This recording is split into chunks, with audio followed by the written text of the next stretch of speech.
ನಾನು hero ಆಗ್ಬಿಡ್ತೀನಿ, star ಆಗ್ಬಿಡ್ತೀನಿ, ನನಗೆ ಸಾಕಷ್ಟು ಸಿನಿಮಾಗಳು ಬರುತ್ತೆ, ಡೈರೆಕ್ಟರ್ಗಳು ನಮ್ಮ ಮನೆ ಹತ್ರ ಹುಡ್ಕೊಂಡ್ ಬರ್ತಾರೆ, ಪ್ರೊಡ್ಯೂಸರ್ಸ್ ಬರ್ತಾರೆ, ಈ ತರದ ಯೋಚನೆಗಳಿಲ್ಲ. ಪ್ರಯತ್ನ ಪಡೋಣ, ಯಾಕೆ ಆಗ್ಬಾರ್ದು ಮಾಡ್ಕೊಳ್ಳಿಲ್ಲ ಅಂತಂದ್ರೆ ನಾವು ಬೇಜಾರು ಮಾಡ್ಕೊಳ್ಳೋದು ಇಲ್ಲ. ಯಾಕೆಂದ್ರೆ ನಮಗ್ ಗೊತ್ತಿದೆ ಅವ್ರ ಪರಿಸ್ಥಿತಿಗಳೇನಿರುತ್ತೆ. ನಮ್ಮಂತವ್ರು 1000 ಜನ ಹೋಗ್ತೀವಿ ಅವ್ರ ಮನೆ ಹತ್ರ, ಅವ್ರೆಲ್ರಿಗೂ ನೋಡ್ಕೊಂಡು ಎಲ್ರಿಗೂ ಟೈಮ್ ಕೊಟ್ಕೊಂಡು ಕೂತ್ಕೊಂಡ್ರೆ ಅವ್ರ ಕೆಲಸ ಮಾಡಕ್ಕಾಗಲ್ಲ. ಇದೇನ್ ಗೊತ್ತೇನಮ್ಮ, ಇದು ಒಂದು ತೆಂಗಿನ ಮರದ ತೋಟ. ಇದು ಒಂದ್ ಎಳ್ನೀರ್ ಕಿತ್ಕೊಂಡಾಗ ಅದ್ರಲ್ಲಿ ಸಿಹಿ ಇದೆ ಅಂತ ಮಾತ್ರ ಅನ್ಬಾರ್ದು. ಹೊಸ ಸಸಿ ನೆಟ್ರು ಅದ್ರಲ್ಲೂ ಸಿಹಿಯಾಗಿರೋ ಎಳ್ನೀರ್ ಬರ್ಬೇಕು. ನೀವುಗಳು ಹೊಸ ಸಸಿಗಳಾಗ್ಬೇಕು, ನೀವು ಅಂದ್ರೆ ಸಿಹಿಯಾಗಿರುವಂತ ಎಳ್ನೀರ್ನ ಕೊಡ್ಬೇಕು ಜನಗಳಿಗೆ ಅನ್ನೋ ತರ ಹೇಳಿದ್ರು. ಅದು ಯಾರೋ ಕಷ್ಟಪಟ್ಟು ಡೈಲಿ ಬಾಡಿಗೆ ತಗೊಂಡು ಓಡಿಸ್ತಾ ಇರ್ತಾರಲ್ಲ ಅವ್ರಿಗೆ ಹೋಗ್ಲಿ. ಅವ್ರಿಗೆ ಹೋದಾಗ ಏನಾಗುತ್ತೆ, ಅವ್ರ ಲೈಫ್ ಎಲ್ಲ ಒಂದ್ ಕಡೆ ಸ್ಟೆಬಲ್ ಆಗ್ತಾ ಹೋಗುತ್ತೆ. ಆಮೇಲೆ ಅವ್ರಿರೋವರ್ಗುನು ಅವ್ರ ಫ್ಯಾಮಿಲಿ, ಈಗ ಫಾರ್ ಎಕ್ಸಾಂಪಲ್ ಬ್ಯಾಚುಲರ್ ಹುಡುಗ ಆ ತರದ್ದೇನೋ ಒಂದ್ ಲೈಫ್ ಕಟ್ಕೊಳ್ಳೋದು ಕೊಡದಾಡ್ತಾ ಇರ್ತಾರೆ. ಅವ್ರಿಗೆ ಹೋಯ್ತು ಅಂತಂದ್ರೆ ನೆಕ್ಸ್ಟ್ ಮದುವೆ ಮಾಡ್ಕೊಂತಾರೆ, ಮಕ್ಳಾಗುತ್ತೆ. ಅವ್ರ ಮಕ್ಳಿಗೂ ಹೇಳ್ತಾ ಇರ್ತಾರೆ ದೊಡ್ಡ ಮನುಷ್ಯ ಸಿನಿಮಾದಿಂದ ಬಂದಿದ್ದ ಆಟೋ ಅಂತ ಒಂದು. ಹಾಯ್ ಹಲೋ ನಮಸ್ಕಾರ, ವೆಲ್ಕಮ್ ಟು TV19 ಕನ್ನಡ. ನಾನು ಪವಿತ್ರ. ಇದೇ ಮೇ ಮಿಡ್ ವೀಕ್ ಅಲ್ಲಿ ನಮ್ಗೊಂದು ಒಳ್ಳೆ ಕನ್ನಡ ಆಕ್ಷನ್ ಮೂವಿ ಬರ್ತಾ ಇದೆ, ದೊಡ್ಡ ಮನ್ಸ ಅಂತ. ನಾನು ಕ್ಲಾರಿಟಿ ತಗೋತೀನಿ, ಇದು ದೊಡ್ಡ ಮನ್ಸನ ಅಥವಾ ದೊಡ್ಡ ಮನುಷ್ಯನ ಅಂತ. ಸೊ ಸಿನಿಮಾದ ಹೀರೋ ಕಮ್ ಡೈರೆಕ್ಟರ್ ಇಲ್ಲಿ ಶರತ್ ಕೃಷ್ಣ ಅವರಿದ್ದಾರೆ. ನಮಸ್ತೆ, ವೆಲ್ಕಮ್ ಟು ಮೈ ಶೋ. ಹೇಗಿದ್ದೀರಾ? ಚೆನ್ನಾಗಿದ್ದೀನಿ, ನೀವ್ ಹೇಗಿದ್ದೀರಾ? ನಾನ್ ಚೆನ್ನಾಗಿದ್ದೀನಿ, ಥ್ಯಾಂಕ್ ಯು. ಹಾಗೆ ಸಿನಿಮಾದಲ್ಲಿ ನಟಿಸಿರುವಂತಹ ನಾಯಕಿಯರು ಇಲ್ಲಿ ರೇಷ್ಮಾ ಹಾಗೆ ಶಿಲ್ಪ ಅವ್ರು ಕೂಡ ನನ್ನ ಜೊತೆ ಜಾಯ್ನ್ ಆಗಿದ್ದಾರೆ. ನಮಸ್ತೆ, ವೆಲ್ಕಮ್ ಟು ಮೈ ಶೋ. ಹೇಗಿದ್ದಾರೆ ಇಬ್ರು? ನಾನು ಚೆನ್ನಾಗಿ, ನೀವ್ ಹೇಗಿದ್ದೀರಾ? ನಾನು ಚೆನ್ನಾಗಿದ್ದೀನಿ, thank you so much. So ದೊಡ್ಡ ಮನ್ಸ, ಸೊ ನೀವು ನನ್ನ ಕ್ಲಾರಿಟಿ ಕೊಡಿ. ದೊಡ್ಡ ಮನ್ಸ ಅಂದ ತಕ್ಷಣ ನಾನು ಮನ್ಸ್ ಬಗ್ಗೆ ಯೋಚನೆ ಮಾಡಲ್ಲ, ಮನುಷ್ಯನ ಬಗ್ಗೆ ಯೋಚನೆ ಮಾಡಲ್ಲ, ಎರಡೂ ಯೋಚನೆ ಮಾಡಿ. ನಂಗೆ ಸ್ಪೆಲ್ಲಿಂಗ್ ನೋಡಿದ್ರೆ ದೊಡ್ಡ ಮನ್ಸ ಅಂದ ತಕ್ಷಣ ಕೆಲವರು ಮನುಷ್ಯನ ಮನ್ಸ ಅಂತ ಮಾತಾಡಿಸ್ತಾರೆ. ಹಂಗ್ ತಗೊಳ್ಳ, ಮನ್ಸ್ ತಗೊಳ್ಳ, ದೊಡ್ಡ ಮನ್ಸು ನಿಮ್ಗೆ ಅನ್ಕೊಳ್ಳ? ಎರಡೂ ತಗೊಳ್ಳಿ. ಯಾಕೆಂದ್ರೆ ದೊಡ್ಡ ಮನ್ಸ ಅಂತ ನಾವ್ ಯಾರನ್ನ ಕರಿತಾ ಇದೀವಿ ಅಂದ್ರೆ ದೊಡ್ಡ ಮನ್ಸಿರೋರ್ಗೆ, ದೊಡ್ಡ ಮನ್ಸಿರೋರ್ಗೆ ಕರಿತಾ ಇದೀವಿ. ಓಕೆ, ಸೊ ಹಾಗಾಗಿ ದೊಡ್ಡ ಮನ್ಸನ್ಗೆ ದೊಡ್ಡ ಮನುಷ್ಯ ಅಂತ ಹೇಳ್ತೀವಿ. ಸೊ ಟೀಸರ್ ಎಲ್ಲ ಬಂದಿದೆ, ಒಳ್ಳೆ ರೆಸ್ಪಾನ್ಸ್. ಈಗ ಆಟೋ ಅಂದ ತಕ್ಷಣ ಒಂದು ಹೇಗೆ ಗೊತ್ತಾ, ಆಟೋದವ್ರನ್ನ ಗೆದ್ಬಿಟ್ರೆ ನೀವು ಒಂದಷ್ಟು ಜನನ ಗೆದ್ದಂಗೆ, ಒಂದಷ್ಟು ಭಾಗ ಗೆದ್ಬಿಟ್ಟಿದೀರಾ ಅಂತ. ಯಾಕಂದ್ರೆ ಆಟೋದವ್ರು ಓಡಾಡದೇ ಇರೋ ಜಾಗ ಇಲ್ಲ. ಅಂಡ್ ಇನ್ನೊಂದು ಅವ್ರಿಗೆ ಇಷ್ಟ ಆಗ್ಬಿಟ್ರೆ ಅವರು ಆ ಸಿನಿಮಾನ ಹೊತ್ತು ಮೆರೆಸಂಗೆ ಇನ್ಯಾರು ಮಾಡಕ್ ಸಾಧ್ಯ ಇಲ್ಲ ಅಲ್ವಾ? ಇದು ಹೆಂಗೆ ಆಟೋ ಕಾನ್ಸೆಪ್ಟ್ ಹೆಂಗ್ ಬಂತು ನಿಮ್ಗೆ? ಅದು ನೀವ್ ಹೇಳಿದ್ರಲ್ಲ, ಅದೇ ಮೈಂಡ್ ಸೆಟ್. ಕಮರ್ಷಿಯಲ್ ಆಗಿ ಯೋಚನೆ ಮಾಡ್ಬಿಟ್ಟಿದೀರಾ? ಯಾಕಂದ್ರೆ ಒಂದು ಅವರು ಏನೇ ಕೊಟ್ರು ಪ್ರೀತಿಯಿಂದ ಕೊಡ್ತಾರೆ, ಅಂದ್ರೆ ಮನ್ಸಿಂದ ಕೊಡ್ತಾರೆ. ನೀವು ಅವ್ರ ಹತ್ರ ದ್ವೇಷ ಕಟ್ಕೊಂಡ್ರು ಮನ್ಸಿಂದ ದ್ವೇಷ ಕಟ್ಕೊಂತಾರೆ, ಪ್ರೀತಿ ಕೊಟ್ರು ಮನ್ಸಿಂದ ಪ್ರೀತಿ ಕೊಡ್ತಾರೆ. ಆಮೇಲೆ ನೀವ್ ಹೇಳ್ದಾಗೆ ಅವ್ರು ಇಷ್ಟಪಟ್ರು ಅಂತಂದ್ರೆ ಅದು ಜಾತ್ರೆ. ಹೌದು ಹೌದು. ಸೊ ಆ ಒಂದು ಗಲ್ಲಿಯಲ್ಲಿ ನಿಮ್ಮನ್ನ ಓಡಾಡಿಸ್ಬಿಡ್ತಾರೆ. ಹೌದು, ಆ ಒಂದು ನಂಬಿಕೆ, ಆ ಒಂದು ಪ್ರೀತಿ, ಅದನ್ನ ತಗೊಬೇಕು ಅಂತಾನೆ ಖುಷಿಯಿಂದ ಅವ್ರನ್ನ ಫಾಲೋ ಮಾಡ್ತಾ ಇದ್ವಿ. ಬನ್ನಿ ನಿಮ್ಗೋಸ್ಕರ ಸಿನಿಮಾ ಮಾಡಿದೀವಿ ಅಂತ. ನಿಮ್ಗೆ ಆಲ್ರೆಡಿ ಇತ್ತ ಥಾಟ್ಸ್ ಇಲ್ಲ ಮಾಡಿದ್ರೆ ಇದೇ ತರ ಕತೆ ತಗೊಂಡ್ ಬರ್ಬೇಕು, ಆಟೋದವ್ರೇ ಅದೇ ಕಾನ್ಸೆಪ್ಟ್ ನ ಇಟ್ಕೋಬೇಕು ಅಂತ ಇತ್ತ ನಿಮ್ಗೆ? ಇಲ್ಲ, ಆತರ ಏನು ಪರ್ಟಿಕ್ಯುಲರ್ಲಿ ಅವ್ರನ್ನೇ ಇಟ್ಕೊಂಡ್ ಮಾಡ್ಬೇಕು ಅನ್ನೋದೇನಿರ್ಲಿಲ್ಲ. ಸೊ ಈ ಹಿಂದೆ ಒಂದು ಲವ್ ಸ್ಟೋರಿ ಮಾಡಿದ್ದೆ ನಾನು ಆಕ್ಚುಲಿ. ಅಂದ್ರೆ ಅದು ವೈಂಡ್ ಅಪ್ ಆಯ್ತು ಅರ್ಧದಲ್ಲೇ. ಸೊ ಆ ಲವ್ ಸ್ಟೋರಿ ಮಾಡಿದಾಗ ನಮ್ಗೆ ಆ ಒಂದು ಟೈಮಲ್ಲಿ ಯಾವ ರೀತಿ ಮಾಡಿದ್ರೆ ಹೇಗ್ ಚೆನ್ನಾಗಿರುತ್ತೆ ಅನ್ನೋದ್ರ ಮೇಲೆ ಕಾನ್ಸೆಪ್ಟ್ ಹೋಗ್ತಾ ಇದ್ದೀವಿ ನಾವು. ಸೊ ಈ ಟೈಮ್ಗೆ ನಮ್ಗೆ ಓಕೆ ಫೈನ್, ಕಮರ್ಷಿಯಲ್ ಆಗಿ ಹೋಗೋಣ. ಈಗ ಲವ್ ಸ್ಟೋರೀಸು ಇನ್ನೊಂದು ಮತ್ತೊಂದು ಎಲ್ಲ ಬರ್ತಾನೆ ಇದೆ, ಬಟ್ ಕಮರ್ಷಿಯಲ್ ಸಿನಿಮಾಗಳು ಕಡಿಮೆ ಆಗಿದೆ ಇಲ್ಲೊಂದ್ ಕಡೆ ಹೊಸಬ್ರಲ್ಲಿ ಪರ್ಟಿಕ್ಯುಲರ್ ಆಗಿ. ನಾವು ಒಂದ್ ಸ್ವಲ್ಪ ಈ ಒಂದು ಡಿಫ್ರೆಂಟ್ ಸ್ಟ್ರಾಟಜಿನಲ್ಲಿ ಹೋಗೋಣ, ಕಮರ್ಷಿಯಲ್ ಸಿನಿಮಾಗೆ ಹೋಗೋಣ ಅಂತಂದಾಗ ಆಟೋ ಡ್ರೈವರ್ ಕಾನ್ಸೆಪ್ಟ್ ಚೆನ್ನಾಗಿದೆ. ಎಸ್, ಈಗ ಟೀಸರ್ ಬಂದಿದೆ. ಟೀಸರ್ ಅಲ್ಲಿ ಖುಷಿ ಏನ್ ಗೊತ್ತಾ ಸರ್, ಫಸ್ಟ್ ಮಾತಾಡಬೇಕು ಇವ್ರ ಹತ್ರ ಮಾತಾಡಕ್ ಮುಂಚೆ ಕನ್ನಡಿಗರಿಗೆ ವಾರ್ನಿಂಗ್ ಕೊಟ್ಟೆ ಅಭ್ಯಾಸ. ಅದೊಂದು ಬೇಕು ನಂಗೆ ಡೈಲಾಗ್ ಈಗ ನಿಮ್ ಕಡೆಯಿಂದ. ವಿಲ್ ಸ್ಟಾರ್ಟ್ ಫ್ರಮ್ ದಟ್, ಹಂಗೆ ಬರ್ಬೇಕು ನಂಗೆ. ಎಸ್, ಕನ್ನಡಿಗರಿಗೆ ವಾರ್ನಿಂಗ್ ಕೊಟ್ಟ ಅಭ್ಯಾಸನ ಹೊರತು ತಗೊಂಡಲ್ಲ. ಕೈ ಮುಗ್ದು ಕಾಪಾಡಿ ಅಂತ ಬಂದ್ರೆ ಕಣ್ಣನ್ನ ರೆಪ್ಪೆ ಎಷ್ಟು ಜೋಪಾನ ಕಾಪಾಡುತ್ತೆ, ಅದಕ್ಕಿಂತ ಒಂದ್ ಕೈ ಜಾಸ್ತಿಯಾಗಿ ನೋಡ್ಕೊಂತೀವಿ. ಅದನ್ ಬಿಟ್ಟು ನಿಮ್ಮಂಗ್ ಗಾಂಚಲಿ ಮಾಡಿದ್ರೆ ಊರ್ ಮಾರಿಗೆ ಕುರಿನ್ ಬಲಿ ಕೊಟ್ಟಂಗ ಅಡ್ಡಡ್ಡ ಕಡ್ದಾಕ್ಬಿಡ್ತೀವಿ. ಡೈಲಾಗ್ ಸೂಪರ್ ಆಗಿದೆ. ಸೊ ನೀವು ಕನ್ನಡನ ಎಷ್ಟು ಪ್ರೀತಿಸ್ತೀರಾ? ನಮ್ ಭಾಷೆ, ನಮ್ ನೆಲ ಜಲ ಅಂದ್ರೆ ನಿಮ್ಗೆ ಎಷ್ಟು ಪ್ರೀತಿ ಇದೆ? ಅದೊಂದೇ ಅಲ್ವಾ ಇರೋದು ನಮ್ಗೆ. ಖಂಡಿತ. ಬೇರೆದ್ರ ಬಗ್ಗೆ ಯೋಚನೆ ಇಲ್ಲ. ನಮ್ಮ ಜೀವನ ನಾವು ಬದುಕಿರೋವರೆಗೂ ನಾವು ಕಲ್ತಿರೋದು, ನಾವು ನಿದ್ದೆಗಣ್ಣಲ್ಲಿ ಏನಾದ್ರು ಕನ್ಸ್ ಕಾಣ್ತೀವಿ ಅಂತಾರು ಕನ್ನಡದಲ್ಲೇ ಕನ್ಸ್ ಕಾಣ್ತಿರ್ತೀವಿ. ಕರೆಕ್ಟ್. ಸೊ ಹಾಗಾಗಿ ಕನ್ನಡ ಬಿಟ್ಟು ಬೇರೆ ಏನು ಗೊತ್ತೇ ಇಲ್ಲ ನನಗೆ. ಸೂಪರ್. ಎಸ್ ಶಿಲ್ಪ, ನೀವು ಹೇಳಿ ಹೇಗೆ ಅನಿಸ್ತದೆ ದೊಡ್ಡ ಮನ್ಸ ಸಿನಿಮಾ ಕಥೆ ಕೇಳಿದಾಗ? ಆ್ಯಂಡ್ ಈಗ ಒಂದೊಳ್ಳೆ ಈಗ ಗೊತ್ತು ನಿಮಗೆ ಸಿನಿಮಾಗಳು ಹೇಗೆಲ್ಲ ಬರ್ತಿದೆ, ಎಷ್ಟೆಲ್ಲ ಚಾಲೆಂಜಿಂಗ್ ಇದೆ ಅಂತ. ಈ ಮಧ್ಯೆ ಒಂದು ಸಿನಿಮಾ ಬರ್ತಾ ಇದೆ ಅಂದಾಗ ಈ ಸಿನಿಮಾ ಬಗ್ಗೆ ನಿರೀಕ್ಷೆ ನಿಮ್ಗೆ ಹೇಗಿದೆ, ಹಾಗೆ ನಂಬಿಕೆ ಎಷ್ಟಿದೆ? ಆಕ್ಚುಲಿ ನನಗೆ ಈ ಕತೆ ಕೇಳಿದಾಗ ತುಂಬಾ ಸಿನಿಮಾಗಳು ನೋಡಿರ್ತೀವಿ ಆಯ್ತಾ. ಇಟ್ಸ್ ಲೈಕ್ ಹೆಣ್ಮಕ್ಳಿಗೆ ಕಮ್ಮಿ ಪ್ಲಾಟ್ಫಾರ್ಮ್ಸ್ ಇರ್ತಿತ್ತು, ಸ್ಟೇಜ್ ಜಾಸ್ತಿ ಇರ್ತಿರ್ಲಿಲ್ಲ. ಬಟ್ ಎಲ್ಲೋ ಒಂದು ಕಡೆ ಹೆಣ್ಮಕ್ಳು ನನಗೆ ಅವಾಗ ಅನ್ನಿಸ್ತು as a lead or main ಅಂದಾಗ ಅವಳಲ್ಲಿ ಆ ರಿಯಲ್ ಥಿಂಗ್ನ ತೋರಿಸಿದ್ದಾರೆ ಈ ಸಿನಿಮಾ ಅಲ್ಲಿ. ನನಗೆ ಆ ಫೀಲ್ ಇತ್ತು when I heard the story ಹೇಳಿದಾಗ ಸರ್ ನನಗೆಲ್ಲೋ ಇದು ಮಾಡಬೇಕು, ಎಕ್ಸೆಪ್ಟ್ ಮಾಡೋಣ, ಲೈಕ್ ಅದು ರಿಯಲ್ನೆಸ್ ಇದೆ, ಐ ನೀಡ್ ದ್ಯಾಟ್. ಬಿಕಾಸ್ ಎಲ್ಲ ಮರ್ತ್ಬಿಟ್ಟಿದ್ದಾರೆ, ಎಲ್ಲ ಹೋಗ್ತಾ ಹೋಗ್ತಾ ಹೋಗ್ತಾ ಕಮರ್ಷಿಯಲ್ ಥಿಂಗ್ಸ್ ನೋಡ್ತಾ ಹಳೇದೆಲ್ಲ ಮರಿತಾ ಹೋಗ್ತಿದ್ದಾರೆ. ವ್ಯಾಲ್ಯೂಸ್, ಎಥಿಕ್ಸ್ ಅವ್ರು ವಾಟ್ ಎವರ್ ಹೇಳ್ಬೋದು, ಬಟ್ ಯಾರೂ ನಡ್ಕೊಳ್ತಾ ಇಲ್ಲ. So that is what it made me to accept this. ತುಂಬ ಸ್ಟ್ರಾಂಗ್ ಅನ್ನಿಸ್ತು, ತುಂಬ ಸ್ಪೆಷಲ್ ಅನ್ನಿಸ್ತು. ಐ ಫೀಲ್ ಲೈಕ್ ನನಗದು ಕನೆಕ್ಟ್ ಆಯಿತು. ನಿಮ್ಮ ಪಾತ್ರದ ಬಗ್ಗೆ ಹೇಳಿದ್ರೆ ಪರ್ಟಿಕ್ಯುಲರ್? ನನ್ನ ಪಾತ್ರ ಬಂದು ಆ್ಯಕ್ಚುಲಿ ರಿವೀಲ್ ಮಾಡೋಕ್ಕಾಗಲ್ಲ ಜಾಸ್ತಿ. It's like it's very special. It's very special. ಹೀರೋಗೆ ತುಂಬ ಕನೆಕ್ಟ್ ಆಗಿರ್ತೀನಿ. Like I feel like it's not like ಬಂದು ಹೋಗೋ ಥರ ಇಲ್ಲ. Something it's connected to him for sure. Yeah, for the kind heart I got connected. Yes Reshma ಅವರೇ, ನೀವೇನು ಹೇಳ್ತೀರಿ ದೊಡ್ಡ ಮನ್ಸ ಸಿನಿಮಾ ಬಗ್ಗೆ? ನನಗೆ ಆ್ಯಕ್ಚುಲಿ ಆ್ಯಕ್ಟ್ ಮಾಡಿದ್ರಲ್ಲಿ ಇದು ನಂದು ಮೊದಲನೇ ಸಿನಿಮಾ. ಸೊ ಹಾಗಾಗಿ ನನಗೆ ಅವರು ಹೇಳಿದರು ಕೆಲವೊಂದು ಸತಿ ಹೇಗಾಗುತ್ತೆ ಅಂದರೆ ನಮಗೆ ಸ್ಕ್ರೀನ್ ಪ್ರೆಸೆನ್ಸ್ ಇರಲ್ಲ ಅಥವಾ ನಮ್ಮ ಕ್ಯಾರೆಕ್ಟರಿಗೆ ಒಂದು ಸ್ಕೋಪ್ ಇರಲ್ಲ, ಸುಮ್ಮನೆ ಇರೋ ಥರ ಇರುತ್ತೆ. ಸೊ ಮೊದಲಿಗೆ ಫಸ್ಟ್ ಸಿನಿಮಾದಲ್ಲೇ ನಾನು ಆ್ಯಕ್ಟ್ ಮಾಡಬೇಕಾದ್ರೆ ಆಲ್ಮೋಸ್ಟ್ 70% ಆಫ್ ದ ಮೂವಿ ಅಷ್ಟು ಸ್ಕ್ರೀನ್ ಸ್ಪೇಸ್ ಕೊಟ್ಟು, ಮತ್ತು ನನ್ನ ಕ್ಯಾರೆಕ್ಟರಿಗೆ ಒಂದು ಕ್ಯಾರೆಕ್ಟರ್ ಆರ್ಕ್ ಇದೆ, ಲೈಕ್ ಹೇಗೆ ಸ್ಟಾರ್ಟ್ ಆಗುತ್ತೆ ಕ್ಯಾರೆಕ್ಟರ್, ಹೇಗೆ ಎಂಡ್ ಆಗುತ್ತೆ ಅನ್ನೋದು ಪ್ರಾಪರ್ ಆಗಿದೆ. ಸೊ ಜಸ್ಟ್ ಬರೀ ಸಾಂಗು ಈ ಥರದಲ್ಲದೆ ನನ್ನ ಕ್ಯಾರೆಕ್ಟರ್ ಹೆಸರು ಸ್ನೇಹ ಅಂತ. ಸೊ ಎಲ್ರಿಗೂ ಕನೆಕ್ಟ್ ಆಗುವಂಥ ಕ್ಯಾರೆಕ್ಟರ್, ಬಿಕಾಸ್ ಎಲ್ಲ ಹುಡುಗಿರಿಗೂ ಒಂದೊಂದು ಡ್ರೀಮ್ ಇರುತ್ತೆ. ಸೊ ಆ ಹುಡುಗಿಗೂ ಒಂದು ಡ್ರೀಮ್ ಇದ್ದಾಗ ಎಷ್ಟು ಸಪೋರ್ಟಿವ್ ಆಗಿ ಯಾರು ಬಂದು ನಿಂತ್ಕೊಂಡು ಮಾಡ್ತಾರೆ ಅನ್ನೋದು ಈ ಕಥೆ. ಓಕೆ, ನಿಮ್ಮ ಪಾತ್ರ ಹಾಗಾದ್ರೆ, ಯಾಕಂದ್ರೆ ನಮಗೆ ಇಬ್ರು ಫಿಮೇಲ್ಸ್ ಹಿಂಗೆ ಜಾಯ್ನ್ ಆದ ತಕ್ಷಣ ನಮ್ಮ ಮೈಂಡಲ್ಲಿ ಬರೋದು ಇಬ್ರು ಹೀರೋಯಿನ್ಸಾ ಅಥವಾ ಯಾರ ಪಾತ್ರ ಏನು ಅಂತ. ಸೊ ನೀವೇ ಹೇಳ್ಬೇಕು ನಿಮ್ಮ ಪಾತ್ರದ ಬಗ್ಗೆ. ಅದೇ ನಾನು ಹೇಳಿದ್ನಲ್ಲ, ನಂದು ಸ್ನೇಹ ಅಂತ. ಸ್ನೇಹ ಅದು ಓಕೆ, ಅದು ನೀವೇನು ಅಂತ ಹೀರೋಯಿನ್ ಅಂತ ತಗೋಬೇಕಾ ಅಥವಾ ಹೀರೋಯಿನ್ ಫ್ರೆಂಡ್, ಯಾರಿಗೆ ಫ್ರೆಂಡ್? ಅಟ್ಲೀಸ್ಟ್ ಆ ಪಾತ್ರ ಆದ್ರೂ ಗೊತ್ತಾಗ್ಬೋದಲ್ಲ ಸರ್. ಇಲ್ಲಾಂದ್ರೆ ನೋಡಿ ನಾವು ಹಿಂಗೆ ಇಂಟ್ರೊಡ್ಯೂಸ್ ಮಾಡ್ತೀವಿ ಇಬ್ರು ಹೀರೋಯಿನ್ ಅಂತ ಮಾಡಿ 100% ಇಬ್ರು ಹೀರೋಯಿನ್. ಹಂಗೇನೆ ಇಬ್ರು ಹೀರೋಯಿನ್ಸ್ ಬಿಟ್ರಲ್ಲ ನೀವು, ಬಿಟ್ಕೊಡ್ರಲ್ಲ. Okay, that's fine sir. ಇವಾಗ ಆಟೋ ಈ ತರ ಗೆಟಪ್ ಬಂದ ತಕ್ಷಣ ಅಥವಾ ಆಟೋಗೆ ಸಂಬಂಧಪಟ್ಟಂತ ಸಿನಿಮಾ, ಈ ತರ ಆಟೋ ಕಾನ್ಸೆಪ್ಟ್ ಮೂವಿ ಅಂದ ತಕ್ಷಣ ಆಬ್ವಿಯಸ್ ಆಗಿ ಎಲ್ರಿಗೂ ಫಸ್ಟ್ ಥಟ್ ಅಂತ ನೆನಪಾಗೋದು ಶಂಕರಣ್ಣ, ಆಟೋ ರಾಜ.